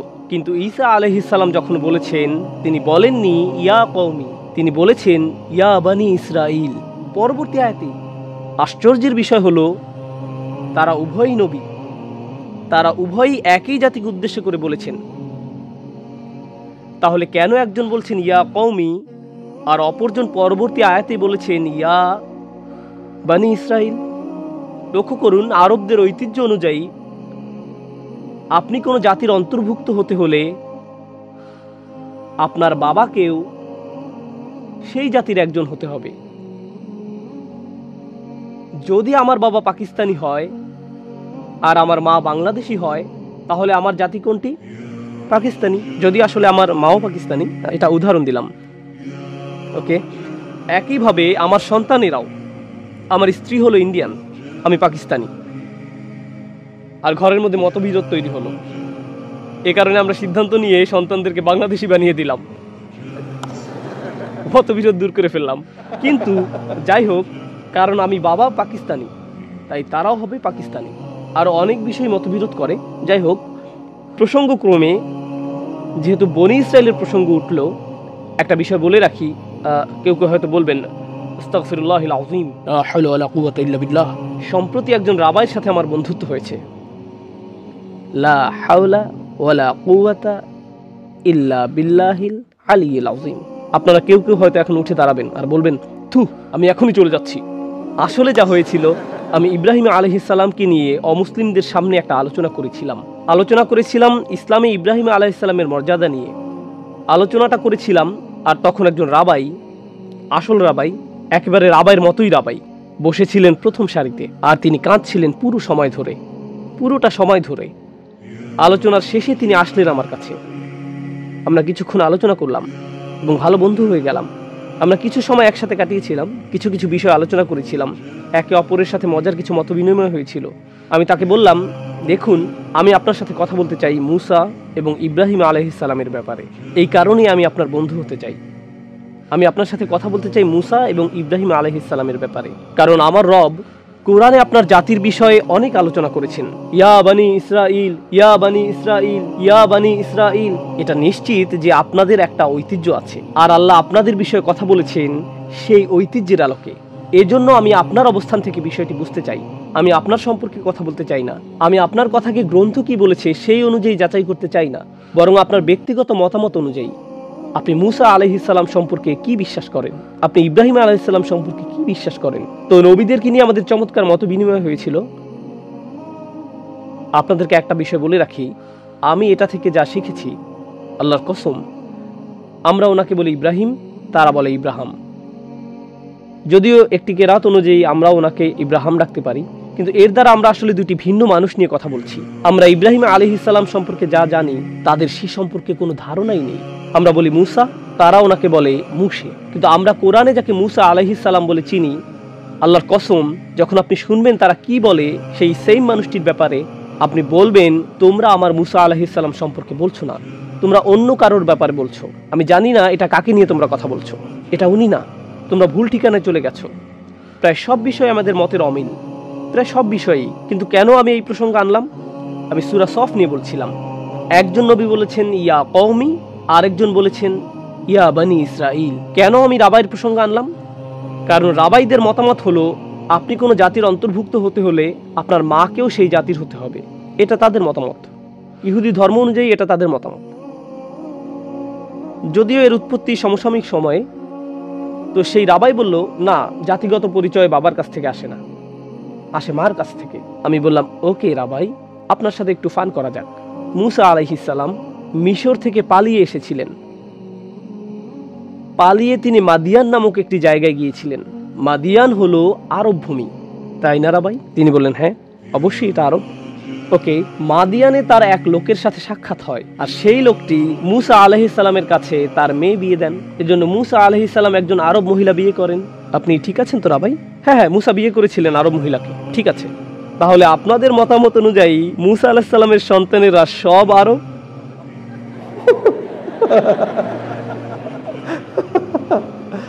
সে বলল আমাকে একটু যেতে হবে।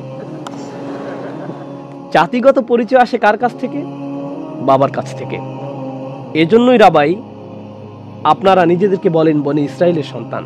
আপনারা নিজেদের জাতিকে মায়ের নামে ডাকেন না, বরং বাবার নামে ডাকেন। সমগ্র মানব জাতিকে কার সন্তান বলা হয়? আদম সন্তান, হাওয়া না। আমরা আমাদেরকে বলি বনি আদম। কেন? কারণ পরিচয় আসে কার কাছ থেকে? বাবার থেকে। এটা এভাবেই চলে আসছে, আদম থেকে শুরু, তখন থেকে এভাবেই চলে আসছে। এখন আমাদের আলোচনায় ফিরে আসি। কোনো জাতির অন্তর্ভুক্ত হতে হলে কাকে সেই জাতির হতে হবে? বাবাকে। যখন মুসা আলাইহিস সালাম বলেন ইয়া কওমি, জানেন তিনি কি বলেছেন? তোমরা আমার জাতি, কারণ আমার বাবা তোমাদেরই একজন।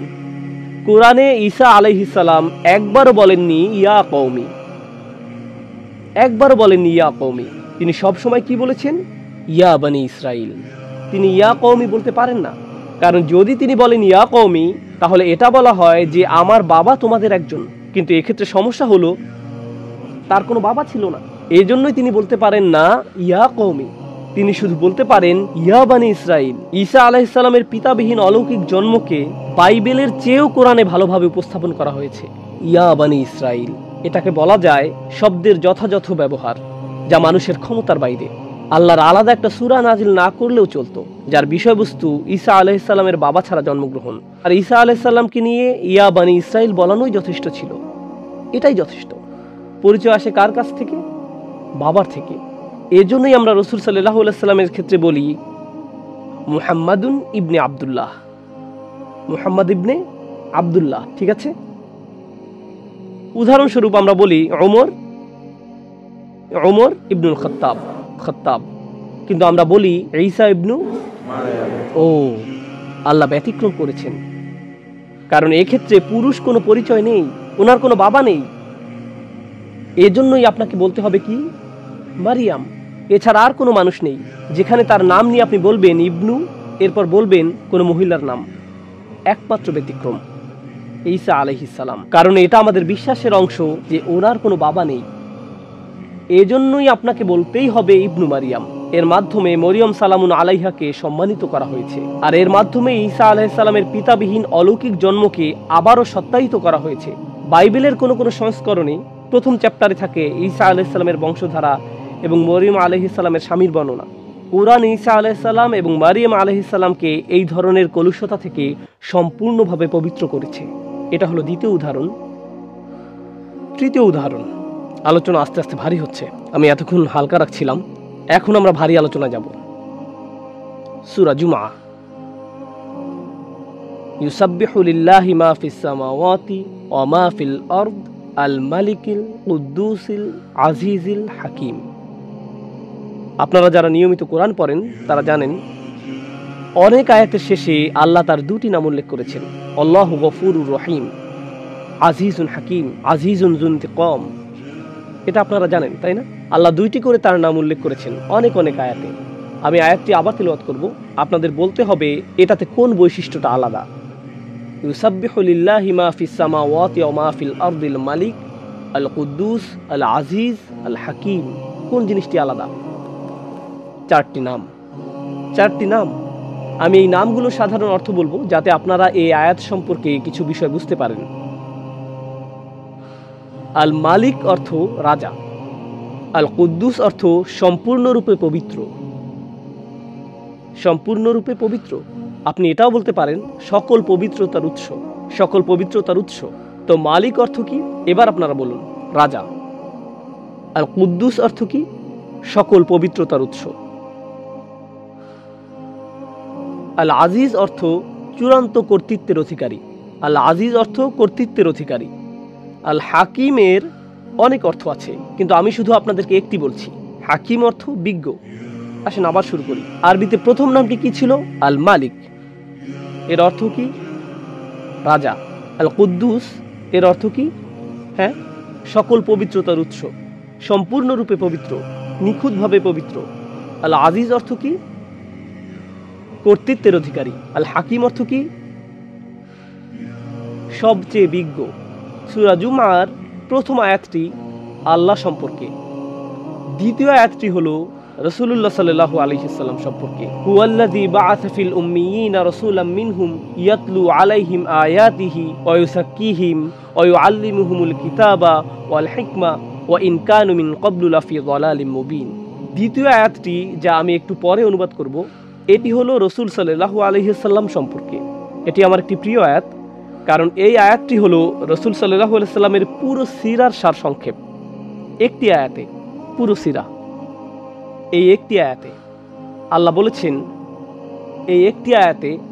আল্লাহ বলেছেন কিভাবে রাসূল সাল্লাল্লাহু আলাইহি ওয়াসাল্লাম সমাজকে পরিবর্তন করেছিলেন, কি উপায়ে এটা করেছিলেন, কি কি পদক্ষেপ তিনি গ্রহণ করেছিলেন। আর আল্লাহ 4টি পদক্ষেপের কথা উল্লেখ করেছেন। কয়টি? 4টি পদক্ষেপ। আগে কোথায় আমরা 4 সংখ্যাটি শুনেছি? আল্লাহর কয়টি নামের উল্লেখ করা হয়েছে? 4টি। আমি আপনাকে চিন্তা করার মতো কয়েকটি বিষয় দিচ্ছি। মনে করুন আপনি বাস করেন 1000 বছর আগে, অথবা 2000 বছর আগে, অথবা 3000 বছর আগে। আপনি আপনার ব্র্যান্ড নিউ গাধায় ভ্রমণ করছেন, আর আপনি একটি নতুন রাজ্যে প্রবেশ করেছেন। কিভাবে আপনি জানবেন একটি রাজ্যে প্রবেশ করেছেন? কোন জিনিসটা আপনার চোখে পড়বে? পতাকা, নিশান, রাইট? দেখতে পাবেন সিপাহী যারা রাজার চিহ্ন বহন করছে। আপনি দেখতে পারেন প্রাসাদ। আপনি কিছু চিহ্ন দেখে বুঝতে পারবেন যে এটি একটি রাজ্য, অথবা এই এলাকার একজন রাজা আছে, রাইট? আপনি চিহ্ন দেখতে পাবেন। বুঝতে পেরেছেন? একজন রাজাকে চেনা যায় তার চিহ্ন দ্বারা। আপনি একজন রাজাকে চিনবেন না যদি তিনি মুকুট না পরে থাকেন। রাজা যদি টি শার্ট পরে থাকেন, আপনি জানতে পারবেন না যে তিনি একজন রাজা। তাকে লম্বা জামা আর মুকুট পরতে হবে। যদি কোনো রাজা অ্যাপার্টমেন্টে বসবাস করেন, সে রাজা না। সে ব্যক্তি নিজেকে যেই উপাধি দিক না কেন, তার একটা প্রাসাদ থাকতে হবে। এই চিহ্নগুলো মোটামুটি যথেষ্ট এটা বোঝার জন্য যে আপনি একজন রাজার সামনে আছেন। তো আমার প্রথম পয়েন্ট হলো, একজন রাজাকে চেনা যায় তার চিহ্ন দ্বারা। আল্লাহর প্রথম কোন নামটির উল্লেখ করেছেন? আল মালিক। এর অর্থ কি? আল্লাহ রাসূল সাল্লাল্লাহু আলাইহি ওয়াসাল্লাম সম্পর্কে বলছেন যে তিনি 4টি জিনিস করেন। প্রথম বৈশিষ্ট্যটি ইয়াতলু আলাইহিম আয়াতিহি, তিনি মানুষকে পড়ে শোনান রাজার চিহ্নগুলো। কিভাবে একজন রাজা চেনা যায়? তার চিহ্ন দ্বারা। আর রাসূল মানুষকে বলেন তার চিহ্নগুলো। দেখো ওনার রাজত্ব, ওই পাহাড়টি দেখেছো? এটা ওনার রাজত্বের অন্তর্ভুক্ত। দেখেছো ওই সূর্য? এটা ওনার রাজত্বের অংশ। এভাবেই বুঝতে পারবে যে একজন রাজা আছেন। রাতের আকাশে যে তারা দেখতে পাও, তাও আল্লাহর রাজত্ব। তাকে তার চিহ্ন দেখেই চেনা যায়। দ্বিতীয় বৈশিষ্ট্য, আল্লাহর দ্বিতীয় নামটি কি ছিল যেন আয়াতের মধ্যে? আল কুদ্দুস। নামটির অর্থ কি জানো? সকল পবিত্রতার। দ্বিতীয় যে জিনিসটি রাসূল সাল্লাল্লাহু আলাইহি ওয়াসাল্লাম করেন, ওয়া ইউযাক্কিহিম, তিনি তাদেরকে পবিত্র করেন। তিনি রাজার চিহ্নগুলো তাদের পড়ে শোনান এবং তিনি তাদেরকে পবিত্র করেন। আল্লাহর দ্বিতীয় নামটি কি ছিল? সকল পবিত্রতার উৎস। কানেকশনটি দেখতে পাচ্ছেন? তৃতীয় বৈশিষ্ট্যটি, এটি বলার আগে বলে নেই, আল্লাহ বলেছেন তিনি চূড়ান্ত কর্তৃত্বের অধিকারী। আইন আসে কোথা থেকে? আইন আসে কর্তৃত্ব থেকে। একটি ঘরে নিয়ম কানুন আসে বাবা মা থেকে। এটা সন্তানদের কাছ থেকে আসতে পারে না, কারণ বাবা মার কি আছে? কর্তৃত্ব। ক্লাসরুমে নিয়ম আসে শিক্ষকের কাছ থেকে, ছাত্রদের কাছ থেকে না, কারণ শিক্ষকের কি আছে? কর্তৃত্ব। একটি দেশে আইন আসে সরকারের পক্ষ থেকে। আইন আসে কোর্ট অথবা যারা আইন প্রণয়ন করেন তাদের কাছ থেকে। আইন সাধারণ মানুষের কাছ থেকে আসে না, কারণ এখানে কার কর্তৃত্ব? কোর্টের। বুঝতে পারছেন? আইন আসে কর্তৃত্বশীল কারো কাছ থেকে। বুঝতে পারছেন? আল্লাহ বলেন ওয়ায়ুআল্লিমুহুমুল কিতাব, তিনি তাদেরকে বই শিক্ষা দেন। আর আরবি সাহিত্যে বই বা কিতাব শব্দটি আইনের জন্য ব্যবহৃত হয়। তো এটা এরকম বলার মতো যে তিনি তাদেরকে আইন শিক্ষা দেন। আর আইন আসতে পারে শুধুমাত্র কর্তৃত্বশীল কারো কাছ থেকে। আল আজিজ হলেন একমাত্র সত্তা যিনি কিতাব দিতে পারেন। আপনি কিতাব পেতে পারেন না ইজ্জা ছাড়া, আপনি আইন পেতে পারেন না কর্তৃত্ব ছাড়া। প্রসঙ্গক্রমে ইংরেজি সাহিত্যেও যেমন আমেরিকান ইংলিশে বলা হয়ে থাকে দ্য জাজ threw the book at him. এর অর্থ এটা নয় যে বিচারক রেগে গেলেন আর একটা বই নিয়ে অভিযুক্তের মাথায় ছুঁড়ে মারলেন, যার আক্ষরিক অর্থ বিচারক তার দিকে বই ছুঁড়ে মারলেন। এর অর্থ বিচারক এই ব্যক্তির উপর পূর্ণ আইন প্রয়োগ করেছেন। তিনি বই ছুঁড়ে মারলেন, এর অর্থ এটাই। যখন ইংরেজিতে কেউ বলে I will do this by the book, এর অর্থ কি? আমি এটা করব আইন অনুযায়ী। বুঝতে পারছেন? বাই দ্য বুক অর্থ এটাই। বুঝতে পারছেন? তো আল আজিজ হলেন কর্তৃত্বের অধিকারী, আর রসুল সাল্লাল্লাহু আলাইহি সাল্লাম মানুষকে আইন শেখান যা এসেছে প্রকৃত কর্তৃত্বশীলের কাছ থেকে। ওয়ায়ুআল্লিমুহুমুল কিতাব, আল্লাহর সর্বশেষ নামটি কি ছিল যা একটু আগে আলোচনা করেছিলাম? আল মালিকিল কুদ্দুসিল আজিজিল হাকিম, সবচেয়ে বিজ্ঞ। আল্লাহ বলেছেন ওয়ায়ুআল্লিমুহুমুল কিতাব ওয়াল হিকমাহ, রাসূল তাদেরকে শিক্ষা দেন বিজ্ঞতা। বিজ্ঞতা আসে কার কাছ থেকে? এটা আসে সবচেয়ে বিজ্ঞ সত্তা থেকে। প্রথম আয়াতে আল্লাহর 4টি নাম, পরবর্তী আয়াতে রাসূল সাল্লাল্লাহু আলাইহি সাল্লামের 4টি বৈশিষ্ট্য, আর তারা সুন্দরভাবে মিলে গেছে। আপনাদেরকে বিষয়টি বোঝাতে আমার 20 মিনিট লেগে গেছে, কিন্তু আল্লাহ জাস্ট বলে গেছেন। তিনি জাস্ট বলে গেছেন। কোন মানুষটি কথা বলার সময় এভাবে চিন্তা করে? আল্লাহর 4টি নাম বললাম, এখন আমাকে এমন শব্দ, এমন ক্রিয়াপদ, এমন ভাব ব্যবহার করতে হবে যা পুরোপুরিভাবে আগে যা বলেছি তার সাথে মিলে যাবে। এটা মানুষের ক্ষমতার বাইরে, আমাদের পক্ষে এটা সম্ভব নয়। আর আমরা আয়াতটি শুধু পড়ে যাই, আমরা এই মুজিজাকে পাশ কাটিয়ে যাই, শক্তিশালী এই মুজিজার মধ্য দিয়েই পড়ে যাই, কিন্তু বেশিরভাগ সময় আমরা বুঝি না যে কি পড়লাম। আপনারা অনেকেই আয়াতের প্রকৃত স্বাদ আস্বাদন করতে পারেন না। যদি আপনি বুঝতে পারতেন তাহলে এভাবে থাকতেন। আল্লাহু আকবার, আপনি অভিভূত হয়ে যাবেন, আপনি অভিভূত হয়ে যাবেন। এটা ছিল দ্বিতীয় নাকি তৃতীয় উদাহরণ? এটা ছিল আমার তৃতীয় উদাহরণ। ওকে, 2টা বাকি আছে, 2টা বাকি, এতটুকুই। আশা করি আপনাদের কষ্ট হবে না, বিষয়গুলো সহজ। তো আমি আপনাদের সাথে সূরা জুমার শেষ অংশ নিয়েও কথা বলতে চাই। সূরা জুমার শেষ অংশ। তার আগে প্রাথমিক কোনো বিষয় না বলে সরাসরি ঘটনাটি বলবো। রাসূল সাল্লাল্লাহু আলাইহি সাল্লাম জুমার খুতবা দিচ্ছিলেন, সাহাবারা বসে আছেন আর খুতবা শুনছেন। একটা বিষয় বলে রাখি, আমরা কিন্তু এখন জুমার খুতবার আদব খুব ভালো করে জানি। মোবাইল ফোন অন থাকতে হবে, রিংটোন ভলিউম ফুল রাখতে হবে, রিংটোন হতে হবে ধুমধারাক্কা। যেই আপনাকে কল করুক এমন একজন বন্ধু অবশ্যই রাখবেন যে আপনাকে নামাজের সময়ই কল করবে। তো এই যুগে খুতবার জন্য আমাদের নির্ধারিত কিছু আদব আছে যা আমাদেরকে অনুসরণ করতেই হবে, আলহামদুলিল্লাহ। আর আমরা খুব ভালোভাবে সেগুলো পালন করছি, মাশাআল্লাহ। আর অবশ্যই কিছু কিছু লোক থাকবেন যাদের এত বেশি তাকওয়া যে যখন নামাজে দাঁড়ান আর তাদের ফোন বেজে ওঠে আর রিংটোনে বেজে ওঠে হিন্দি গান, তাদের এত বেশি তাকওয়া যে হাতটি পকেটে নিয়ে ফোন বন্ধ করতে পারেন না। ফলশ্রুতিতে আমরা সম্পূর্ণ গানটি উপভোগ করতে বাধ্য হই।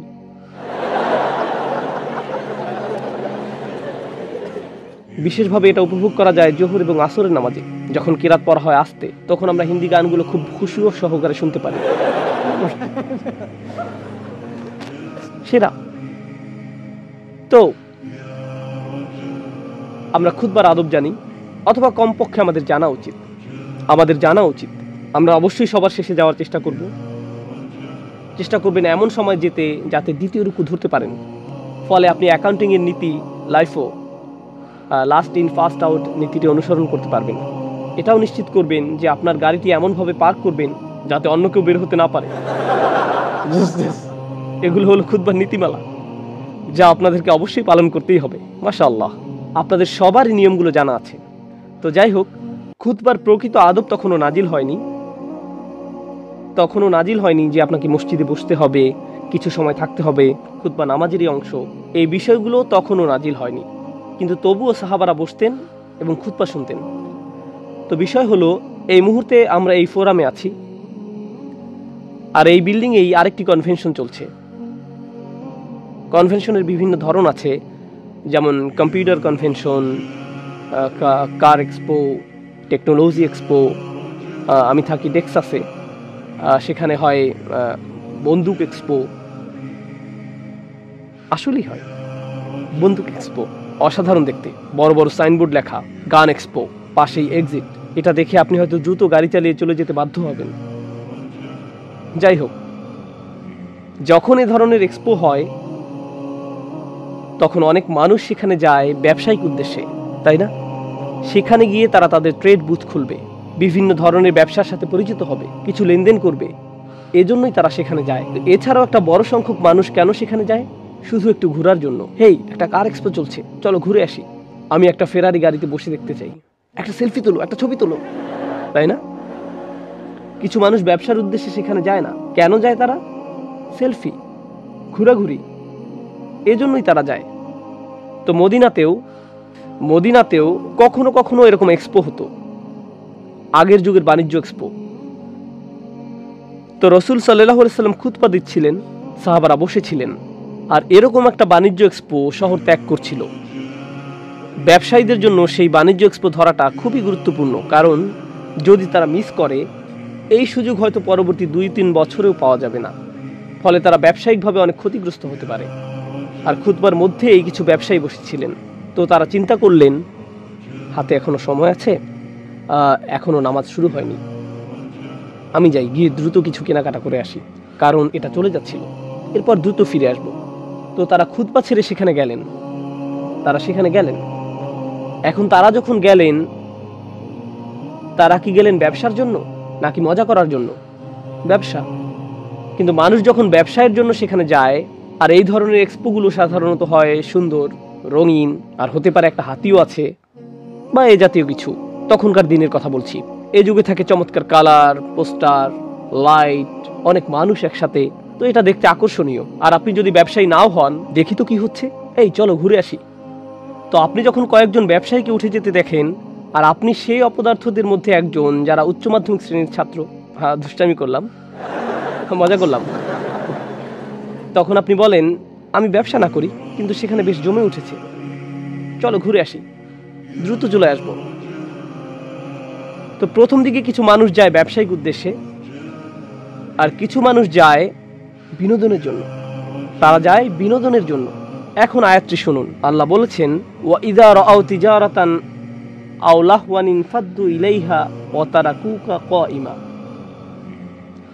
যখন তারা দেখতে পেল ব্যবসা অথবা বিনোদন, তারা সেই দিকে ছুটে গেল।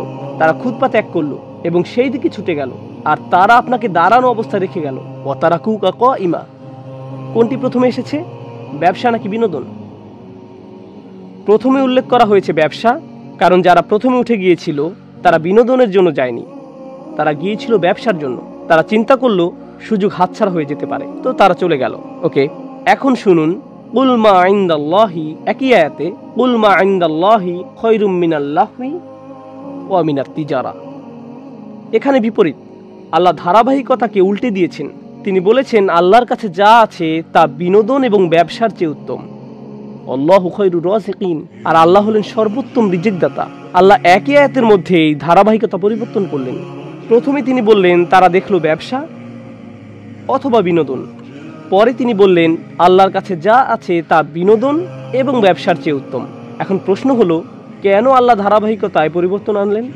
কেন তিনি বিষয়টাকে এভাবে উল্টে ফেললেন? আগেই আমি আপনাদেরকে বলে দিয়েছি কেন প্রথমে ব্যবসার কথা বলা হয়েছে। কারণটা কি? কারণ প্রথমে যারা উঠে গিয়েছিল তারা কেন গিয়েছিল? ব্যবসা। আর পরবর্তীতে যারা গিয়েছিল তারা ছিল মজা হবে, চলো যাই।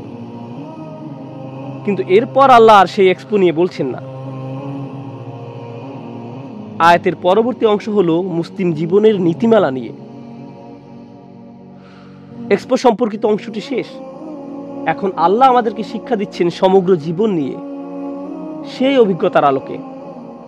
এখন সেই অভিজ্ঞতার আলোকে আপনারা আমাকে নিরপেক্ষভাবে বলুন, সবার কি ব্যবসাতে আগ্রহ আছে? কিন্তু সবার কি বিনোদনে আগ্রহ আছে?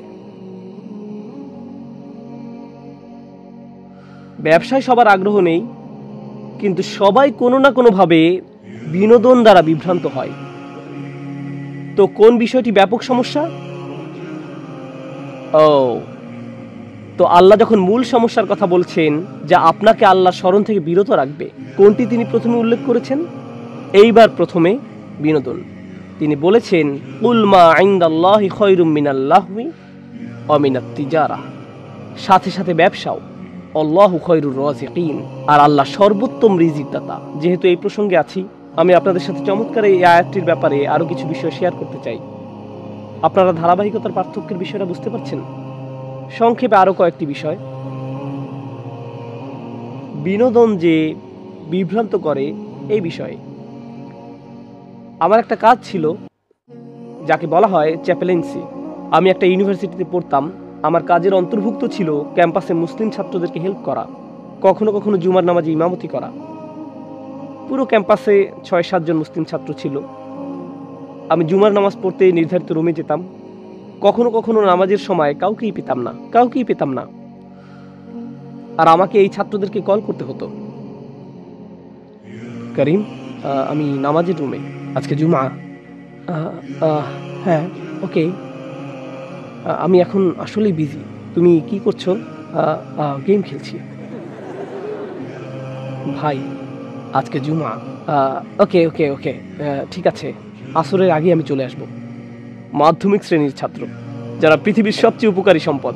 কিন্তু যাই হোক, আল্লাহর স্মরণ থেকে মানুষ বিচ্যুত হয়ে যায় বিনোদনের কারণে। হতে পারে আমার সামনে এমন অনেকেই থাকতে পারে যারা দুর্ঘটনাবশত এখানে চলে এসেছে, অথবা তাদের মা জোর করে এখানে পাঠিয়েছেন। হতে পারে আপনি ঘরে বসে আছেন, আপনার আছে PS3, Xbox 360 অথবা অন্য কোনো ফিতনা ডিভাইস, এগুলো নিয়ে বসে আছেন আর আপনি খেলছেন grand theft auto, Assassin's Creed অথবা মডার্ন ওয়ারফেয়ার। আর আপনি দরজা বন্ধ করে দিয়েছেন, পর্দা টেনে দিয়েছেন, আর আপনি এরকম সূর্য উঠছে, সূর্য ডুবে যাচ্ছে, সাম্রাজ্যের উত্থান হচ্ছে, পতন হচ্ছে, সরকার বদলে যাচ্ছে, আর আপনি শুধু আপনি জানেনও না চারপাশে কি ঘটছে। এরকম অনেকেই আছে। এগুলোর কারণে তারা জীবন থেকে বিচ্যুত। কারণ আমাকে র্যাঙ্কিং 5-এ যেতে হবে। এই র্যাঙ্কিং এক সময় আপনার জীবনে বিশাল কাজে আসবে, তাই না? যদি অনলাইন র্যাঙ্কিংয়ে আপনার নাম কিছুটা উপরে ওঠে। কিন্তু যাই হোক, আমি আপনাদেরকে ব্যবসা সম্পর্কে বলতে চাই। গত বছর আমার একজন ছাত্র ছিল যে খুবই সফল ব্যবসায়ী, আর সে ব্যবসার সাথে আছে সম্ভবত 15-20 বছর ধরে। আর সুবহানাল্লাহ, তার সবচেয়ে বড় কাস্টমারদের একজন হলো ইয়াহুদি, যার বাড়ি নিউ ইয়র্কে। মাথা কাস্টমার, সবচেয়ে বড় অর্ডারগুলো সে দেয়। আর 20 বছর ধরে সে তাকে কল দেয় প্রতি শুক্রবার। খুতবা শুরু হয় 1:15-তে, 1:14-তে সে কল দেয় প্রতি শুক্রবারে, আর তাকে বড় অর্ডার দেয় প্রতি শুক্রবারে। আর তাকে বলতে হয় আমি এখন কথা বলতে পারবো না। ও কেন? আজকে শুক্রবার, এখন নামাজের সময়। ও আমি খেয়াল করিনি। পরবর্তী সপ্তাহে একই ঘটনা, পরের সপ্তাহে একই ঘটনা। 20 বছর ধরে চলছে। যে বিষয়টার প্রতি আমি আপনাদের দৃষ্টি আকর্ষণ করতে চাই, ব্যবসার জন্য আল্লাহ যে শব্দটি ব্যবহার করেছেন, শব্দটি কি কার মনে আছে? তিজারা। কিন্তু আল্লাহ এই সূরাতে সব সময় ব্যবসার জন্য এই শব্দটি ব্যবহার করেননি। আল্লাহ বলেছেন, ইয়া আইয়ুহাল্লাযীনা আমানু ইযা নুদিয়া লিস-সালাতি মিন ইয়াউমিল জুমআতি ফাসআউ ইলা যিকরিল্লাহ ওয়াযারুত তিজারা, না ওয়াযারুল বাই'। তিনি এখানে ব্যবসার জন্য তিজারা শব্দটি ব্যবহার করেননি, তিনি ব্যবহার করেছেন বাই'। বাইউন শব্দের অর্থ আসলে ব্যবসা না, বাইউন অর্থ বিক্রি। এখানে কতজনের নিজের ব্যবসা আছে? মাত্র 2 জন ব্যবসায়ী। আস্তাগফিরুল্লাহিল আযীম। আপনারা কি করেন? আপনারা সবাই করেন কি এখানে? ওকে, যাই হোক, ব্যবসা বাণিজ্য কিছু করেন, প্রয়োজনে কলা বিক্রি করেন, কিছু একটা করেন, ব্যবসা বাণিজ্য করেন। যাই হোক, যখন আপনি ব্যবসা করেন এর মধ্যে অনেক কাজ থাকে। অ্যাকাউন্টিং, স্যালারি তৈরি কষ্টকর যখন বেতন পরিশোধের সময় হয়। Account payable, current bill, maintenance, security, schedule তৈরি করা, হিউম্যান রিসোর্স ম্যানেজমেন্ট, নিয়োগ প্রদান, ছাঁটাইকরণ, এই জাতীয় বিভিন্ন ধরনের কাজ। আপনাকে সব ধরনের বিষয় খেয়াল রাখতে হয়। পণ্যের মজুদ সংক্রান্ত বিষয়, কি পরিমাণ কিনতে হবে, কি পরিমাণ হাতে আছে, কি বিক্রি হয়েছে, রিফান্ড কত ছিল, কি ফেরত এসেছে, কাঁচামালের পরিমাণ কত, ইত্যাদি ইত্যাদি। আর অবশ্যই কষ্টকর বিষয়গুলোর একটি হলো, আপনি যদি ব্যবসার মালিক হন আর আপনার কর্মচারীদের বেতন যখন দেন বৃহস্পতিবার অথবা শুক্রবার। আমেরিকাতে শুক্রবারে আমাদের ছুটি থাকে না, তো আপনার যদি শুক্রবারে বেতন দেওয়ার কথা থাকে তাহলে আগে ভাগে জুমায় চলে যাওয়াই ভালো। আমার জন্য এখন গিয়ে আল্লাহকে স্মরণ করাই উত্তম, কারণ চেকে সাইন করাটা অনেক বেশি যন্ত্রণাদায়ক। কিন্তু জুমার জন্য দোকান প্রায় বন্ধ করে দিয়েছেন। তখন একজন কাস্টমার চলে এলো। কোনো কাস্টমার ছোট ঝুড়ি তুলে নেয়, আবার কোনো কাস্টমার বড় শপিং কার্ট নিয়ে ঢোকে। কোনো কাস্টমার কার্টের মধ্যে পণ্য নিতে থাকে, আরো নেয়। খুতপা শুরু হয় একটা 15-তে, আর এখন একটা 10, আর আপনি এরকম ওকে ওকে ওকে ওকে এখনই নিয়ে আসবে, আর সে নিতেই থাকে। যদি এটা চেক লেখার সময় হতো, অথবা ট্যাক্স ফর্ম পূরণ করা, অথবা কারেন্ট বিল পরিশোধের সময় হতো, আপনি এটা রেখে দিতেন আর সাথে সাথে নামাজে যেতেন। কিন্তু যদি রসালো একজন কাস্টমার চলে আসে আর শপিং কার্ট ভরতে থাকে, এই অবস্থায় চলে আসাটা কি সহজ? ব্যবসা ছেড়ে আসাটা সহজ হতেও পারে, কিন্তু জানেন কি ছেড়ে আসা কঠিন? বিক্রয়। কারণ বিক্রয়ের জন্যই অন্য সব কিছু। ব্যবসায় অন্য সকল যন্ত্রণা আপনি সহ্য করেন শুধুমাত্র একটি জিনিসের জন্য, সেটা কি? বিক্রয়। তো যখন বিক্রয় চলে আসে, তখন বলেন সামান্য একটু দেরি হবে, নামাজ ধরতে পারবো, দ্বিতীয় রাকাত পেয়ে যাব, এই বিক্রিটা শেষ করে নেই, গুরুত্বপূর্ণ একটা কাস্টমার, আল্লাহ বলেছেন বিক্রয় বন্ধ করো। কিন্তু আমি কিভাবে টাকা কামাবো? আল্লাহু খায়রুর রাযিকিন, আল্লাহ রিজিক দিবেন, আপনি না। আল্লাহ সেই বিক্রয়টি দিয়ে আপনাকে পরীক্ষা করেছেন, আল্লাহ সেই রসালো কাস্টমার দিয়ে আপনাকে পরীক্ষা করেছেন। তখন আপনি বলবেন সরি, এখন নামাজের সময়, আমাকে যেতে হবে, এখন দোকান বন্ধ। শিওর কিনতে পারবো না, আমার কাছে নগদ টাকা আছে, এই যে দেখেন নগদ। না, আমি দুঃখিত, আমাকে দোকান বন্ধ করতে হবে, এখন নামাজের সময়, আমাকে যেতে হবে। আল্লাহ আপনার জন্য এরকম পরীক্ষা পাঠাবেন। আল্লাহ এরকম রিজিক পাঠিয়েছিলেন বনী ইসরাঈলদের জন্য। যখন তাদের ইবাদতে ব্যস্ত থাকার কথা ছিল, মাছগুলো পানির উপরে লাফালাফি করত, তারা উপরে এসে তাদেরকে চোখ মেরে আবার পানিতে চলে যেত, তাই না? এসো, তারা এরকম করত। এভাবেই আল্লাহ পরীক্ষা করেন। আল্লাহু খায়রুর রাযিকিন। শেষ যে বিষয়টা আজকে রাতে আপনাদের সাথে শেয়ার করতে চাই ইনশাআল্লাহ তাআলা, আজ আমার খুব পছন্দের একটা উদাহরণ আলোচনা করব। আপনাদের হাত উঁচু করাটা খুব জরুরি না, তবে আপনারা যদি করেন তাহলে আমার খুব ভালো লাগবে। কে আয়াতুল কুরসি জানেন? আয়াতুল কুরসি। গত বিকেলে যে উদাহরণটি আলোচনা করতে চেয়েছিলাম সেটা ছিল আয়াতুল কুরসি। চলুন আমরা একসাথে তেলাওয়াত করি। আউযু বিল্লাহি মিনাশ শাইতানির রাজীম। আল্লাহু লা ইলাহা ইল্লা হুয়াল হাইয়ুল কাইয়্যুম লা তাখুযুহু সিনাতুন ওয়ালা নাওম লাহু মা ফিস সামাওয়াতি ওয়া মা ফিল আরদ মান যাল্লাযী ইয়াশফা'ু 'ইনদাহু ইল্লা বিইযনিহি ইয়া'লামু মা বাইনা আইদিহিম ওয়া মা খালফাহুম ওয়া লা ইউহীতুনা বিশাইইন মিন 'ইলমিহি ইল্লা বিমা শা'a ওয়াসি'a কুরসিয়্যুহুস সামাওয়াতি ওয়াল আরদ ওয়া হুয়াল আলিয়্যুল আযীম। আয়াতুল কুরসিতে সর্বমোট 9টি বাক্য। আয়াতুল কুরসিতে 9টি বাক্য। আমরা একটু দেখি। আল্লাহু লা ইলাহা ইল্লা হুয়াল হাইয়ুল কাইয়্যুম 1 নম্বর। লা তাখুযুহু সিনাতুন ওয়ালা নাওম 2 নম্বর। লাহু মা ফিস সামাওয়াতি ওয়া মা ফিল আরদ 3 নম্বর। 4 নম্বর বাক্য।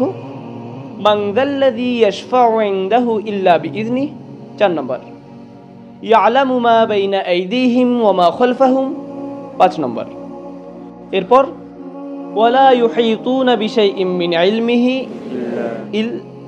ইল্লা বিমা শা'a 6 নম্বর। এরপর ওয়াসি'a কুরসিয়্যুহুস সামাওয়াতি ওয়াল আরদ 7 নম্বর।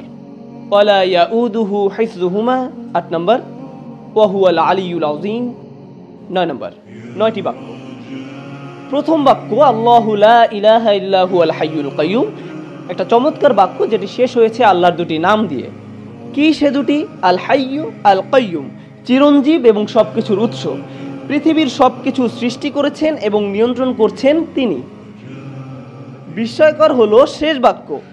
লক্ষ্য করুন প্রথম বাক্য, এখানে এমন কিছু আছে যা কিনা শেষ বাক্যেও আছে, আর তা হলো ওয়াহুয়াল আলিয়্যুল আযীম। প্রথম বাক্যে আল্লাহর কয়টি নাম রয়েছে? প্রথম বাক্যেও আল্লাহর 2টি নাম রয়েছে এবং শেষ বাক্যেও আল্লাহর 2টি নাম রয়েছে। আচ্ছা, দ্বিতীয় বাক্যটি কি? দ্বিতীয় বাক্যে যাওয়ার আগে সিকিউরিটি গার্ড নিয়ে একটু কথা বলি।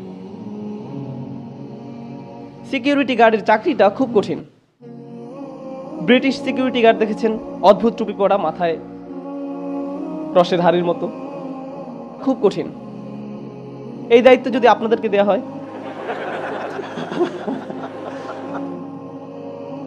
পেশায় যদি আপনি একজন সিকিউরিটি গার্ড হন, আপনার সামনে একটা সিসিটিভি আছে, তাকিয়ে থাকতে হয় ঘন্টার পর ঘন্টা, একই দৃশ্য, নড়াচড়া নেই, দেখছেন তো দেখছেনই, 12 ঘন্টা 8 ঘন্টা। এটা কি খুব মজার কাজ? আপনি যদি কিছু পাহারা দেন তাহলে কি ঘটবে? আপনি ক্লান্ত হয়ে পড়বেন, আপনার ঘুম আসবে। যেমন সিনেমা হলের গার্ডদের কথা ধরুন। আপনারা তো ধার্মিক, আপনারা অবশ্য সিনেমা দেখেন না, যদি অনেকে দেখে। সিনেমা হলে যখন সিনেমা চলে, ভিতরে হয়তো কোনো মারপিটের দৃশ্য চলছে, বাইরে একজন সিকিউরিটি গার্ড আছেন, ভিতরে লোকেরা উপভোগ করছে, কিন্তু গার্ড ঝিমোচ্ছেন। হঠাৎ করে তিনি লাফ দিয়ে ওঠেন। এটা খুব সাধারণ দৃশ্য। সিনেমা হলের গার্ডরা, তাদের ঝিমুনি আসে। আল্লাহ তাআলা বলছেন তার নিজের সম্পর্কে, লা তাখুযুহু সিনাতুন ওয়ালা নাওম। তন্দ্রা কখন আসে? যখন আপনি ক্লান্ত, আস্তে আস্তে আপনার চোখ বুজে আসে, আপনি ঘুমাচ্ছেন না কিন্তু আপনার ঘুম পাচ্ছে। ওই যে ওনার মতো, আমি মজা করলাম, জাস্ট মজা। এই তন্দ্রা বা ঝিমুনিকে বলে সিনা। তন্দ্রা বা ঝিমুনির পরে কি আসে? নাওম। প্রথমে আসে সিনা। সিনা হলো, ধরুন জুমার দিন আমরা মসজিদে যাই, খতিব সাহেব শুরু করেন ইন্নাল হামদুলিল্লাহ নাহমাদুহু ওয়া নুসাল্লি, এটা হলো সিনা, ঠিক আছে? এরপর যখন তিনি বলেন আইয়ুহাল ইখওয়াতুল কিরাম, এটাই হলো নাওম, এটাই হলো নাওম।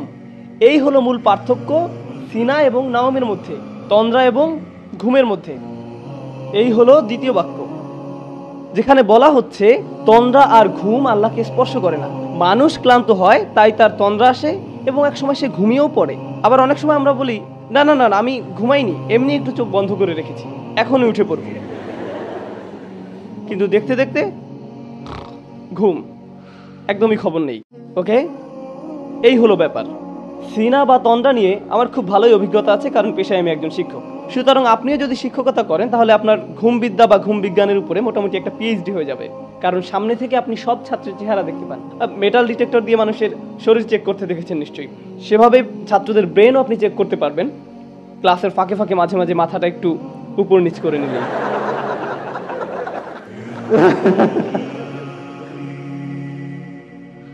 এই হলো দ্বিতীয় বাক্যের আলোচনা, ঘুম না ক্লান্তি ও ঘুম নিয়ে, তন্দ্রা এবং ঘুম সম্পর্কে। শেষ দিক থেকে দ্বিতীয় বাক্য কি? ওয়ালা ইয়াউদুহু হিফযুহুমা। আকাশ এবং জমিন পাহারা দিয়ে আল্লাহ ক্লান্ত হন না। যখন কেউ ক্লান্ত হয়ে যায় তখন তার তন্দ্রা আর ঘুম পায়। দ্বিতীয় বাক্যের সাথে শেষ দ্বিতীয় বাক্যের এই হলো চমৎকার মিল।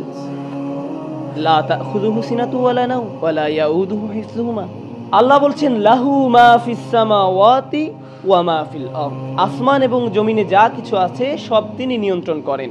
এই বিষয়ে কথা বলার আগে দুটি বাক্য, আল্লাহর দুটি নামের মধ্যে পার্থক্য বুঝতে হবে, মালিক এবং মালিক। আল্লাহর দুটি নাম মালিক ও মালিক, দুটি শব্দের মধ্যে পার্থক্য ধরতে পারলে আয়াতটা বুঝতে সহজ হবে, এই জন্যই বলা। মালিক শব্দের অর্থ অধিকারী, মালিক অর্থ অধিকারী, আর মালিক শব্দের অর্থ আগে একবার বলেছিলাম, মালিক অর্থ রাজা। রাজা আর অধিকারীর মধ্যে কোনো পার্থক্য আছে? আছে। আপনি আপনার কলমের মালিক, কিন্তু আপনি বলেন না যে আমি এই কলমের মহান রাজা। আপনি এমনটা করেন না, কারণ আপনি জানেন এটা একটি হাস্যকর কথা। বুঝতে পেরেছেন? মালিক হয় ছোট জিনিসের, আপনি হতে পারেন গাড়ির মালিক, কম্পিউটারের মালিক, মোবাইলের মালিক, কিন্তু আপনি এর রাজা নন।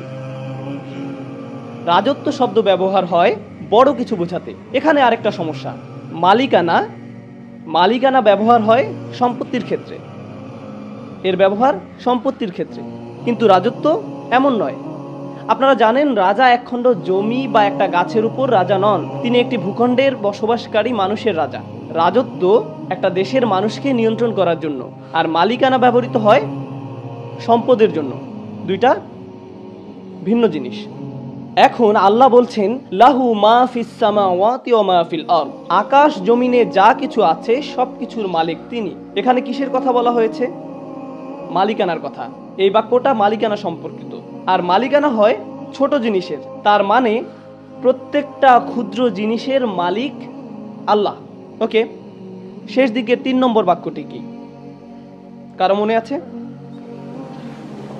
ওয়াসিআ কুরসিয়ুহুস সামাওয়াতি ওয়াল আরদ, তার রাজত্ব কর্তৃত্ব আসমান জমিনের সব জায়গায়। যেখানে আল্লাহ বলছেন তার রাজত্ব সম্পর্কে, তার কর্তৃত্ব সম্পর্কে, একদিক থেকে আল্লাহ সবকিছুর মালিক, আবার সবকিছুর রাজা, সবকিছুই তার নিয়ন্ত্রণে। মানুষ হয়তো শুধু কিছুর মালিক কিন্তু রাজা নয়, আবার হয়তো রাজা কিন্তু সকল কিছুর মালিক নয়। যেমন এখনো অনেক দেশে রাজতন্ত্র বা রাজা এই ব্যাপারগুলো আছে। ধরুন আপনি একটি দ্বীপের রাজা, তার মানে কি আপনি দ্বীপের সবকিছুর মালিক? না, বরং আল্লাহ সবকিছুর মালিক এবং সবকিছুর রাজা। এটাই হলো বিষয়। কোনো ব্যক্তি যদি কোনোভাবে সব সম্পত্তির মালিক হয়েও যায়, তবেই সে কি রাজা? এটা কি সম্ভব? সে হয়তো সম্পত্তির মালিক কিন্তু রাজা আরেকজন আছেন।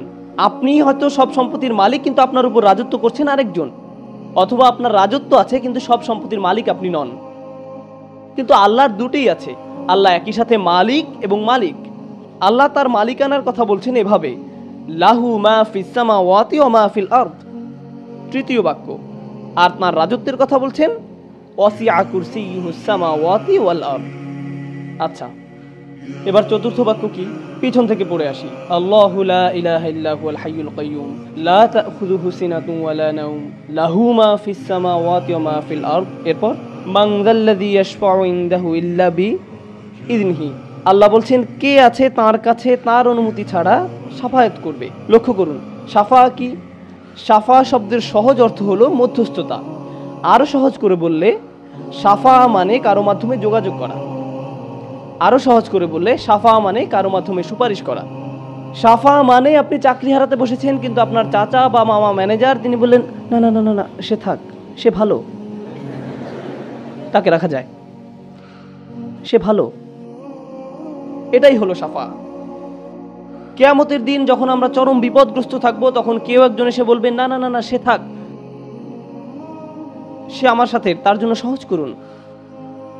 আমরা চাইবো যেন আল্লাহ আমাদের জন্য রাসূল সাল্লাল্লাহু আলাইহি সাল্লামের শাফায়াত কবুল করেন, কিন্তু আল্লাহ বলছেন সেদিন তোমার জন্য সুপারিশ করতে কেউ আসবে না।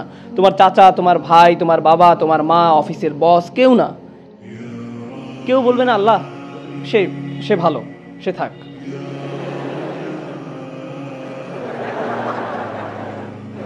কেউ আসবে না, কেউ না। এখন তো এমন করার সুযোগ আছে যে তুমি আমার লোক, এই নাও ভিআইপি পাস, তুমি চলে যাও। না না না না না, সেদিন এই সুযোগ থাকবে না, কোনো ভিআইপি টিকিট থাকবে না। একমাত্র ব্যতিক্রম হলো যদি আল্লাহ কাউকে অনুমতি দেন।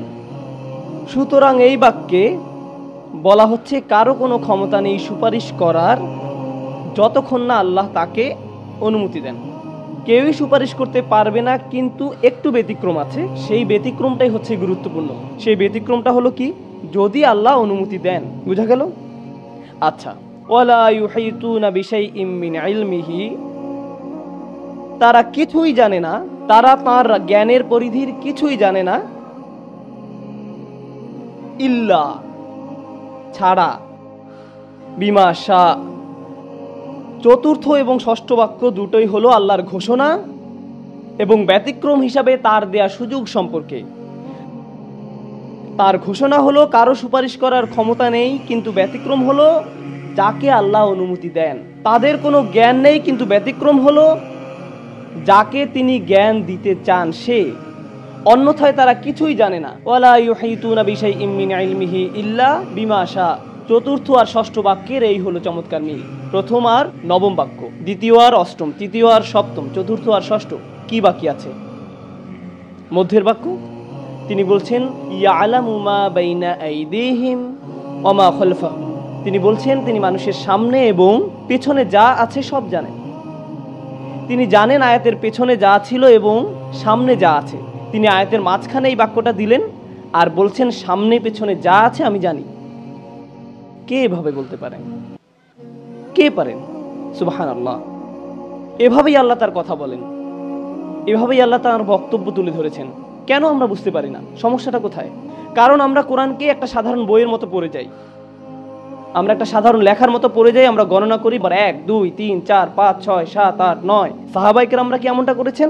নাকি রাসূল সাল্লাল্লাহু আলাইহি ওয়াসাল্লাম তাদেরকে বলেছেন লক্ষ্য করো বাক্য নম্বর 1, বাক্য নম্বর 9, 2 নম্বর আর 8 নম্বর, 3 নম্বর আর 7 নম্বর? না, কারণ তিনি শুধু কোরআন বলে গেছেন, বক্তব্যের মতো তিনি শুধু কোরআন বলে গেছেন।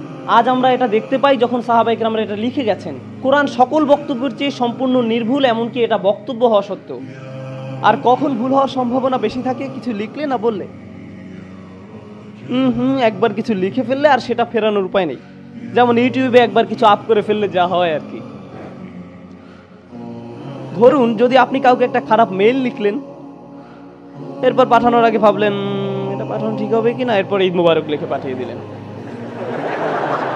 একবার সেন্ড করে দিলে আর ফেরাতে পারবেন না। পাঠিয়ে দিলেন তো দিলেনই, এরপর আর পাল্টানোরও সুযোগ নেই বা ফেরানোরও কোনো সুযোগ নেই।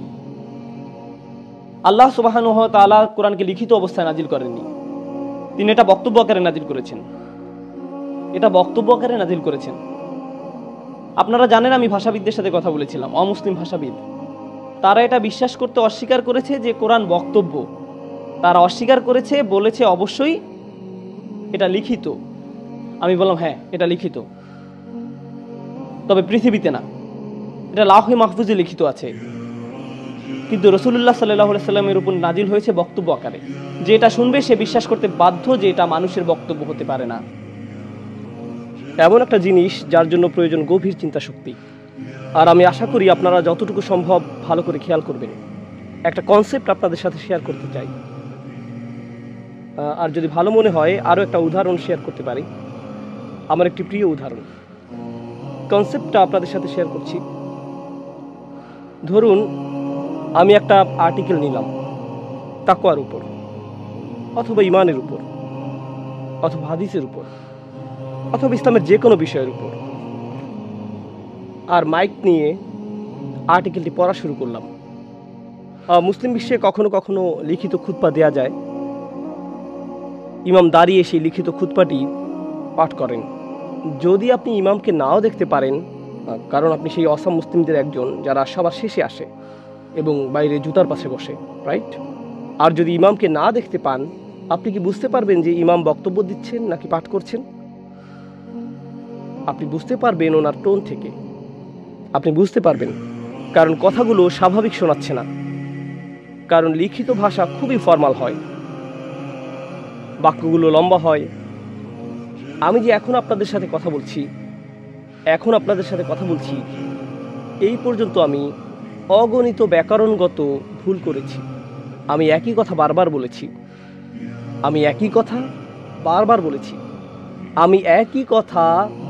বলেছি, আমি যদি একটি আর্টিকেল লিখতাম তখন কি এরকম পুনরাবৃত্তি করতাম না? কেউ যদি আমার লেকচারকে লিপিবদ্ধ করে, সম্ভবত তিনি এই পুনরাবৃত্তিগুলোকে বাদ দিবেন। আর আমি এরকম বলি, আহা বুঝতে পারছেন, হ্যাঁ হ্যাঁ, কিন্তু আমি এগুলো লিখতে যাব না। এরকম দেখা যায় না? যেমন হ একার, হে হে হে, লিখিত আকারে এরকম দেখা যায় না। আমি বলতে চাচ্ছি, আপনি কি কথা বলছেন নাকি পড়ছেন তা বিশেষত যারা আপনার পরিচিত তারা বলতে পারবে। যদি আপনার সন্তান একটি কবিতা মুখস্থ করে যা আপনি আগে কখনো শোনেননি, সে মুখস্থ করে এসে আপনার সামনে কবিতাটি আবৃত্তি করতে লাগলো, আপনি কি বুঝতে পারবেন যে কবিতাটি আপনার সন্তান রচনা করেনি? আপনি বুঝবেন কোথা থেকে এটা পেয়েছো? না না না, আমি নিজেই এটা বানিয়েছি। না, এটা তুমি বানাওনি, বলো এটা কোথায় পেয়েছো। আপনি বুঝতে পেরেছেন এটা তার কথা নয়। লিখিত ভাষা আর মৌখিক ভাষার মধ্যে পার্থক্য স্পষ্ট। লিখিত ভাষা অনেক বেশি নিখুঁত হয়, এত বেশি নিখুঁত হয় যে তা আর স্বাভাবিক মনে হয় না। স্বাভাবিকভাবে মানুষ এভাবে কথা বলতে পারে না। মানুষ কথা বলতে গিয়ে সংকোচ প্রকাশ করে, হঠাৎ থেমে যায়। রাসূল সাল্লাল্লাহু আলাইহি সাল্লাম তার জাতির মাঝে 40 বছর ছিলেন। ভাষা বিজ্ঞানের একটা মতামত হলো, মানুষের কথা বলার নিজস্ব প্যাটার্ন থাকে। মানুষ একই ধরনের বাক্য ব্যবহার করে থাকে, কথা বলার সময় মানুষ একই ধরনের ভুল করে থাকে। মানুষ তাদের কথায় বাক্যাংশ ব্যবহার করে। যেমন আমি এই শব্দটা অনেক বলি। তো মৌখিক ভাষার একটা প্যাটার্ন থাকে। যখন রসুল সাল্লাল্লাহু আলাইহি সাল্লাম কোরআন আবৃত্তি করা শুরু করলেন, এটা কি ওনার স্বাভাবিক ভাষার মতো ছিল? না। আর আপনি কি সাথে সাথেই বলতে পারতেন, দাঁড়াও দাঁড়াও দাঁড়াও, উনি তো এভাবে কথা বলেন না, কেউ এভাবে কথা বলে না। তাহলে এটা কি? বুঝতে পারছেন? তারা ওনার সামনে কোনো বই দেখতে পায়নি, তারা কোনো ফেরেশতাকে ওনার কাছে বই দিতে দেখেনি, তারা এরকম কিছুই দেখেনি, কিন্তু তারপরেও তারা বুঝতে পেরেছিল তিনি এটা রচনা করেননি, এটা এসেছে অন্য কোনোখান থেকে, তিনি এটা রচনা করেননি। এজন্যই যখন তারা কোরআন শুনল তখন তাকে জাদুকর আখ্যা দিল, তাই না? তারা ওনাকে বলেছিল জাদুকর, কিন্তু জাদু জিনিসটা হলো এটি চোখে দেখার বিষয়। এখন যদি আমি এখান থেকে একটা পাখি বের করে আনি, যদি আমি এখান থেকে একটা কাপড় বের করে আনি আর এটা বের হতেই থাকে, তখন এটা হবে এমন কিছু যা আপনি চোখে দেখতে পান এবং বিস্মিত হবেন। জাদু সাধারণত এমন বিষয় যা আপনি দেখতে পান।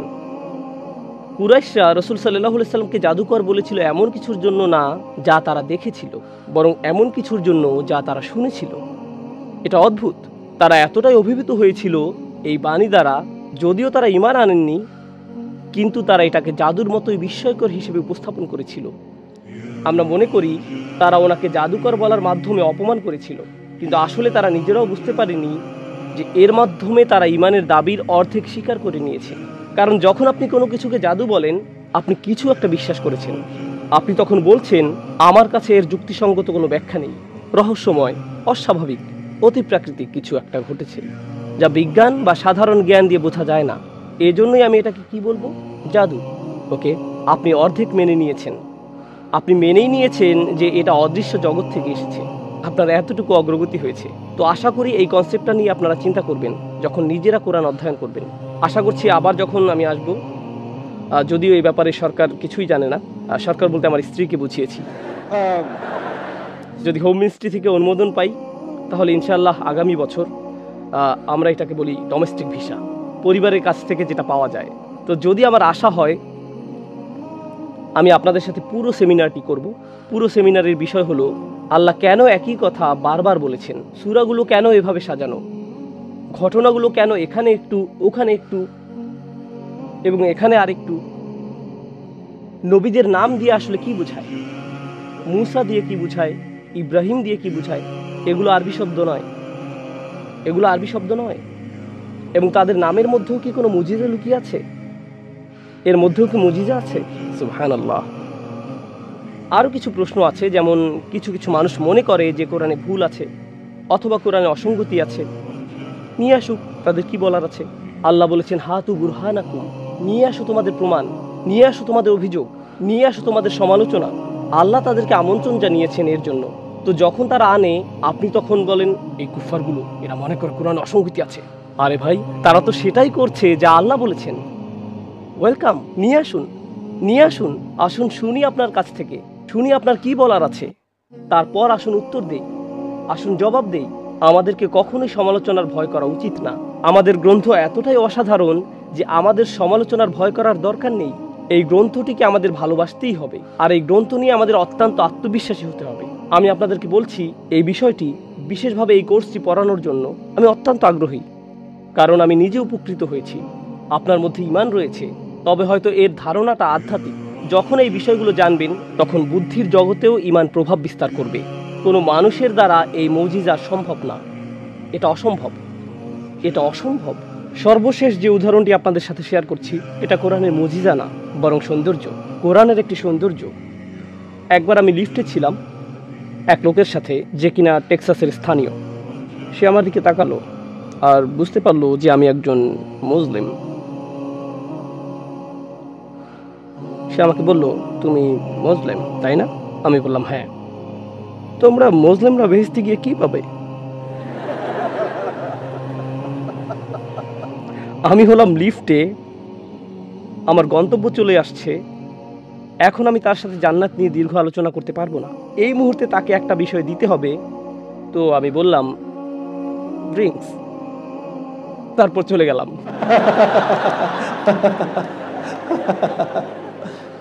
এর মানে কি? তো যাই হোক, তো যখন আমি তাকে বললাম ড্রিঙ্কস, এর দ্বারা আমি কি বুঝিয়েছি? আমি আপনাদের সাথে সূরা ইনসানের কয়েকটি বিষয় শেয়ার করতে চাই। সূরা ইনসান, আরেকটি নাম সূরা দাহর। আপনারা যদি আসলেই অনুধাবন করতে চান আমি যা শেয়ার করছি, তার জন্য আমাকে প্রথমে একটা দৃশ্যপট তৈরি করতে হবে। আশা করি আপনাদের মধ্যে কেউ কেউ আছেন সামাজিক, তো আপনি মানুষকে আপনার ঘরে আমন্ত্রণ জানান। কেউ কেউ হয়তো এরকম, কিন্তু আপনাদের মধ্যে কেউ কেউ মানুষকে ঘরে আমন্ত্রণ জানান কখনো কখনো ঈদে অথবা অন্য কোনো বিশেষ আয়োজনে। আমরা যখন অনেক মানুষকে একসাথে আমন্ত্রণ জানাই, তখন বাড়িতে অনেক সময় যথেষ্ট প্লেট, চামচ বা গ্লাস থাকে না। ডাইনিং টেবিলে সবার বসার জায়গা হয় না। তখন আপনি জায়গা বড় করে টেবিল ভাড়া করেন, আর দোকানে গিয়ে প্লাস্টিকের গ্লাস, চামচ এগুলো নিয়ে আসেন। আর আপনার পক্ষে সবাইকে নিজ হাতে পরিবেশন করা সম্ভব হয় না, বাড়িতে অনেক বেশি মানুষ। সেজন্য আপনি বড় বোতলে ড্রিঙ্ক কিনেন আর সেগুলোকে টেবিলের উপর রেখে দেন, যাতে মানুষ নিজেই নিয়ে নিতে পারে। Self service party. যারা খুব ধনী না, তারা এইভাবেই অনুষ্ঠানের আয়োজন করে থাকে। সাধারণত এইভাবেই করা হয়, বুঝতে পারছেন? কখনো কখনো আবার আপনি কোনো ধনী পরিবার থেকে বিয়ের দাওয়াত পান। তারা এরকম, তাদের টয়োটা গাড়ি, প্রোটন গাড়ি না, তাদের আছে টয়োটা। তো আপনি এরকম অভিজাত খাবারের দাওয়াত পেলেন, আর আপনি যখন এরকম অভিজাত দাওয়াতে যান, সেখানে কোনো প্লাস্টিক গ্লাস নেই, কোনো প্লাস্টিক গ্লাস নেই, সেখানে সত্যিকারের গ্লাস। আর গ্লাসগুলো টেবিলের উপর উল্টো করে রাখা, আপনি যাওয়ার আগে থেকেই, তাই না? যখন আপনি বসেন, পেঙ্গুইনের মতো পোশাক পরা একজন এসে বলে, ড্রিঙ্ক দিব? ড্রিঙ্ক দিব স্যার। সে আপনার গ্লাসে ঢেলে দেয় আর আপনি পান করেন। এরপর সে আবার আসে, এসে আবার গ্লাস পূর্ণ করে দেয়, আপনি আবার পান করেন, সে আবারও পূর্ণ করে দেয়। আপনি চিন্তায় পড়ে যান, কারণ আপনার হজমের সমস্যা আছে আর সে গ্লাস পূর্ণ করেই চলছে। কিন্তু মূল কথা হলো, এখন আপনাকে আর উঠে গিয়ে আপনার ড্রিঙ্ক আনতে হচ্ছে না। যদি আপনি অভিজাত এবং ধনী পরিবেশে থাকেন, তখন সেখানে অনেক সেবক কর্মচারী থাকে, গ্লাসগুলো দেখবেন সাজানো রয়েছে। আপনাকে নিজে গিয়ে ড্রিঙ্ক খুঁজে আনতে হবে না, তারাই জিজ্ঞেস করবে কি পান করতে চান স্যার। বুঝতে পারছেন? সাধারণত আমাদের ঘরে এমন হয় না, এরকম দেখা যায় অভিজাত পরিবেশে। কেন আমি এটা বললাম? কারণ কোরআনে যখন জান্নাতের আলোচনা এসেছে, বিশেষ করে সূরা ইনসানে আল্লাহ জান্নাতের কথা বলেছেন, তিনি বলেছেন ড্রিঙ্কের কথা। আর তিনি ড্রিঙ্কের কথা বলেছেন 3 বার একই সূরাতে। প্রথমবার তিনি যখন ড্রিঙ্কের কথা বলেছেন, ইন্নাল আবরারা ইয়াশরাবুনা মিন কাসিন, ধার্মিকরা, ভালো মানুষেরা, আল্লাহুম্মা জাআলনা মিনহুম, তারা পান করবে কাপ থেকে। ভাষা থেকে বোঝা যায় তারা উঠে যাবে এবং ড্রিঙ্ক হাতে তুলে নেবে। ড্রিঙ্কসগুলো কাছেই থাকবে। আপনি জান্নাতের ঝর্ণার পাশে, সামনে টেবিলে ড্রিঙ্কসগুলো লাইন দিয়ে সাজানো। দাঁড়াও, আমি এখনই আসছি। আপনি গেলেন আর ড্রিঙ্ক তুলে দিলেন। আরেকটি সেলফ সার্ভিস। এটা প্রথম লেভেল। ইন্নাল আবরারা ইয়াশরাবুনা মিন কাসিন। ওকে, কোনটি আরো অভিজাত পার্টি? আপনি যেখানে নিজে ড্রিঙ্ক নিতে যান, নাকি যেখানে আপনার কাছে ড্রিঙ্ক পরিবেশন করা হয়? যেখানে ড্রিঙ্ক পরিবেশন করা হয়। কয়েকটি আয়াত পর, ওয়ায়ুসকাউনা ফিহা কাসান, তাদেরকে কাপে করে ড্রিঙ্ক পরিবেশন করা হবে। এখন তারা নিজেরা নিয়ে পান করছে না, বরং তাদের কাছে পরিবেশন করা হচ্ছে। ওয়ায়াতুফু আলাইহিম উইলদানুম মুখাল্লাদুন, তরুণ সেবকরা চারপাশে ঘুরে বেড়াবে। স্যার আরেকটু দিব, আরেকটু দিব। তারা ঘুরে বেড়াবে আর ড্রিঙ্ক পরিবেশন করবে। তো এটা হলো আরও অভিজাত পরিবেশ। একটা মজার ব্যাপার হলো, যখন কোনো ওরিয়েন্টালিস্ট বুদ্ধিজীবী বলেন কোরআন আলোচনা করেছে এমন জনগোষ্ঠীকে নিয়ে যারা মরুভূমিতে বসবাস করত, আর এজন্যই বেহেশতে ড্রিঙ্কস পাওয়ার কথা বলেছে। আদিম যুগ ছিল তো, এই জন্য। আমি বলি, আপনি আদিম যুগের। আজকের দিনেও আপনি যান একটা অভিজাত পার্টিতে, সেখানে কি দেখবেন? গ্লাস, ড্রিঙ্কস পরিবেশন করা হচ্ছে। আল্লাহ আজ্জা ওয়া জাল্লা কোরআনে এমন বিষয় রেখেছেন যা জন্মগতভাবে মানব স্বভাবের অংশ। আমরা প্রযুক্তিতে যতই অগ্রসর হই না কেন, এটা তখনও থাকবে যখন আপনার কাছে কেউ খাবার পরিবেশন করে, তখন মনে হয় হ্যাঁ এটা ফার্স্ট ক্লাস। কেন আপনি এক্সট্রা টাকা দেন বিমানের ফার্স্ট ক্লাস টিকিটের জন্য? কারণ তারা আপনার কাছে এসে বলে, স্যার এটা নেবেন, সেটা নেবেন, ওটা নেবেন। যখন আপনি ইকোনমিক ক্লাসের সিটে থাকেন, হেঁটে যাওয়ার সময় তারা আপনার চেয়ারে লাথি মেরে চলে যায়। দুইটা আলাদা বিষয়। মানুষ নিজেকে স্পেশাল ভাবতে ভালোবাসে। তো আল্লাহ বর্ণনা করেছেন জান্নাতে আপনি নিজের ড্রিঙ্ক নিজে নিচ্ছেন, এরপর এখন আবার আপনাকে পরিবেশন করা হচ্ছে। তো এটা উঁচু স্তর। আর কোনো উঁচু স্তর কি আছে? আরও কয়েকটি আয়াত পরে আল্লাহ বলছেন অসাকাহুম রব্বুহুম শারাবান তহুরা, তাদের প্রতিপালক আল্লাহ নিজে তাদেরকে পান করতে দিবেন পবিত্র পানীয়। সুবহানাল্লাহ, সুবহানাল্লাহ। দেখেছেন কিভাবে আপনার উন্নতি হচ্ছে? প্রথমে আপনি নিজে ড্রিঙ্ক নিয়ে নিচ্ছেন, তারপর আপনাকে ড্রিঙ্ক পরিবেশন করা হচ্ছে, আর তারপর আল্লাহ নিজে আপনাকে দিচ্ছেন। সুবহানাল্লাহ। তো যখন এই টেক্সাসের অধিবাসীর দিকে ফিরে বলেছিলাম ড্রিঙ্কস, আমি এটাই বুঝিয়েছিলাম বিষয়টা এত চমৎকার, বিষয়টা এত চমৎকার। চিন্তা করতে পারেন যে আল্লাহ আজ্জা ওয়া জাল্লা নিজে আপনাকে পান করতে দিচ্ছেন। ওয়াসাকাহুম রব্বুহুম শারাবান তহুরা, এই একটা কারণই যথেষ্ট। জান্নাত সম্পর্কে আর কিছু জানার আমার দরকার নেই। শারাবান তহুরা আমার জন্য যথেষ্ট। সুবহানাল্লাহ। এভাবেই কোরআন যুক্তি উপস্থাপন করেছে। উম্মার জন্য আজ এটা জরুরি। উম্মার জন্য এটা জরুরি যে আমরা আবারও কোরআনের চমৎকারিত্ব অনুধাবন করি। এই গ্রন্থটি আসলে কি তা পুনরায় আবিষ্কার করাটা এটা জরুরি। আমরা সুদীর্ঘ সময় কোরআনের টেকনিক্যাল বিষয়গুলো নিয়ে ব্যস্ত ছিলাম। টেকনিক্যালিটি। মুসলিমরা অনেকেই যখন কোরআন নিয়ে চিন্তা করে, তারা শুধু চিন্তা করে হালাল হারাম নিয়ে। হালাল হারামের আয়াত সংখ্যা অনেক কম, আর সেগুলোও চমৎকার। কিন্তু এরপর চমৎকার এই গ্রন্থটির বাকি অংশগুলোর কি হবে? ও না, আমি জানি এটাতে কি আছে। আসলেই সবচেয়ে জ্ঞানী মানুষটিকে সাল্লাল্লাহু আলাইহি সাল্লাম এই গ্রন্থটি শিখানো হয়েছিল 23 বছর ধরে, আর আপনি জানেন এটাতে কি আছে, অথচ একবারও গ্রন্থটি পুরোটা পড়েননি। এটা কিভাবে সম্ভব? কেন আমরা গ্রন্থটিকে এত কম মূল্যায়ন করি? এত কম। আমি প্রার্থনা করি উম্মাহ হিসেবে পৃথিবীর যেখানেই আমরা থাকি, যাতে আমরা এই চমৎকার গ্রন্থের প্রতি আমাদের ভালোবাসা, অনুভূতি এবং শ্রদ্ধাকে বৃদ্ধি করতে পারি। আল্লাহর কসম, যখনই আমি পড়ি আমি এমন কিছু খুঁজে পাই আর বলি, ও ইয়া রব, বিষয়টা চমৎকার, এটা অসাধারণ। সব সময় আসলেই তখন আমাকে বিরতি নিতে হয়। তখন কোরআন মুখস্থ করি, এরপর থামি এবং নোট করি, কারণ এটা এতই চমৎকার যে আমি তখন আর চিন্তা করতে পারি না, কারণ অসাধারণ একটা বিষয় মাত্র অনুধাবন করতে পারলাম। আমার আশা হলো যত কম পরিমাণে আমি অধ্যয়ন করতে পারি, আমি যথাসম্ভব চেষ্টা করব যাতে আপনাদের সাথে সেটা শেয়ার করতে পারি। আর আমি আশা করি আপনারা আমাকে সহায়তা করবেন এই উদ্দেশ্য পূরণের পথে বিইজনিল্লাহ। আপনি যদি বাইয়েনা টিভি থেকে উপকৃত হয়ে থাকেন, আমি দোয়া করি আপনি আরও উপকৃত হতে থাকেন, কোরআনের সাথে সম্পর্ক আরও বৃদ্ধি করতে থাকুন। আপনারা আমাদের জন্য একটি বড় অনুগ্রহ করতে পারেন, আর তা হলো এটাকে ছড়িয়ে দেয়া। কারণ আমার পরিকল্পনা হলো পরবর্তী 5 থেকে 10 বছরে আমি চিন্তা করি মাইলস্টোন হিসেবে, যদি আল্লাহ চান, আমি স্ট্যান্ডার্ড কোরআনিক শিক্ষা উপস্থাপন করতে চাই স্কুল, ইউনিভার্সিটিগুলোতে। আমি নিজে স্কুল হতে চাই না, তবে স্কুলগুলোকে হেল্প করতে চাই। আমি প্রত্যেকের ব্যক্তি সত্তাকে হেল্প করতে চাই। আমি নিজে হয়তো আপনাকে ব্যক্তিগতভাবে পড়াতে পারবো না, কিন্তু আমি আপনাকে উপকরণ দিতে চাই যাতে ঘরে বসেই বিষয়গুলো জানতে পারেন, আর যাতে আপনার সন্তানদেরকেও এই বিষয়ে হেল্প করতে পারেন।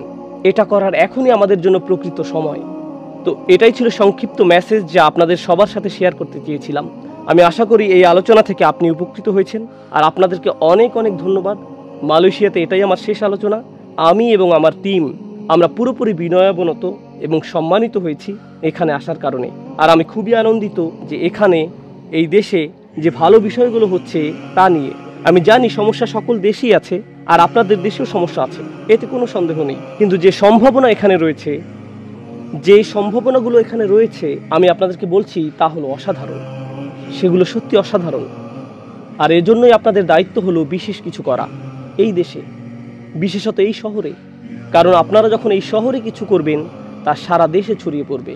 এটা হলো এই দেশের সাংস্কৃতিক রাজধানী। মুসলিমদের সংখ্যা এখানে উল্লেখযোগ্যভাবে ভালো। সচেতন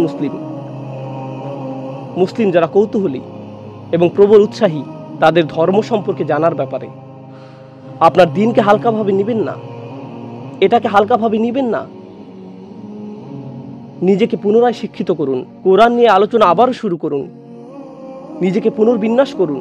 হতে পারে কখনো কখনো আপনার ভিতরে খারাপ মতামত থাকতে পারে আল্লাহ যা বলেছেন সে সম্পর্কে, অথবা আপনি হয়তো অনেক আগে কিছু শুনেছিলেন আর তা আপনার মধ্যে খারাপ অনুভূতি তৈরি করেছে।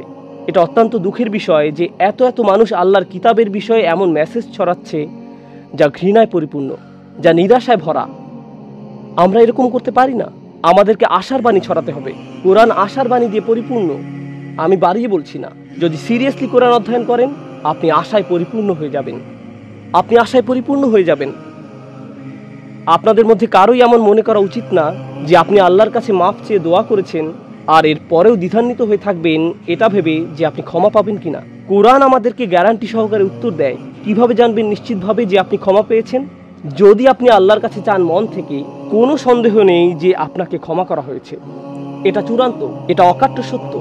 আপনারা জানেন মাধ্যাকর্ষণ শক্তির কিছু মূলনীতি আছে, পদার্থবিদ্যার মূলনীতি আছে, রসায়নে মূলনীতি আছে, একইভাবে ইস্তেগফারেরও মূলনীতি আছে, তাওবার মূলনীতি আছে, পার্থিব সফলতার মূলনীতি আছে, পরলৌকিক সফলতার মূলনীতি আছে। এগুলো পরিবর্তিত হয় না, এগুলো স্থির অপরিবর্তনীয় মূলনীতি। যদি আপনি মন থেকে আন্তরিকভাবে আল্লাহর দিকে ফিরেন, এটা কবুল হয়েছে, গ্যারান্টি দেয়া আছে, এ ব্যাপারে কোনো সন্দেহ নেই। এরপর আর বলতে যাবেন না আমার জানা নেই এটা কি যথেষ্ট ছিল কিনা। আপনি যদি মন থেকে আন্তরিকভাবে ক্ষমা চেয়ে থাকেন তাহলে এটাই যথেষ্ট।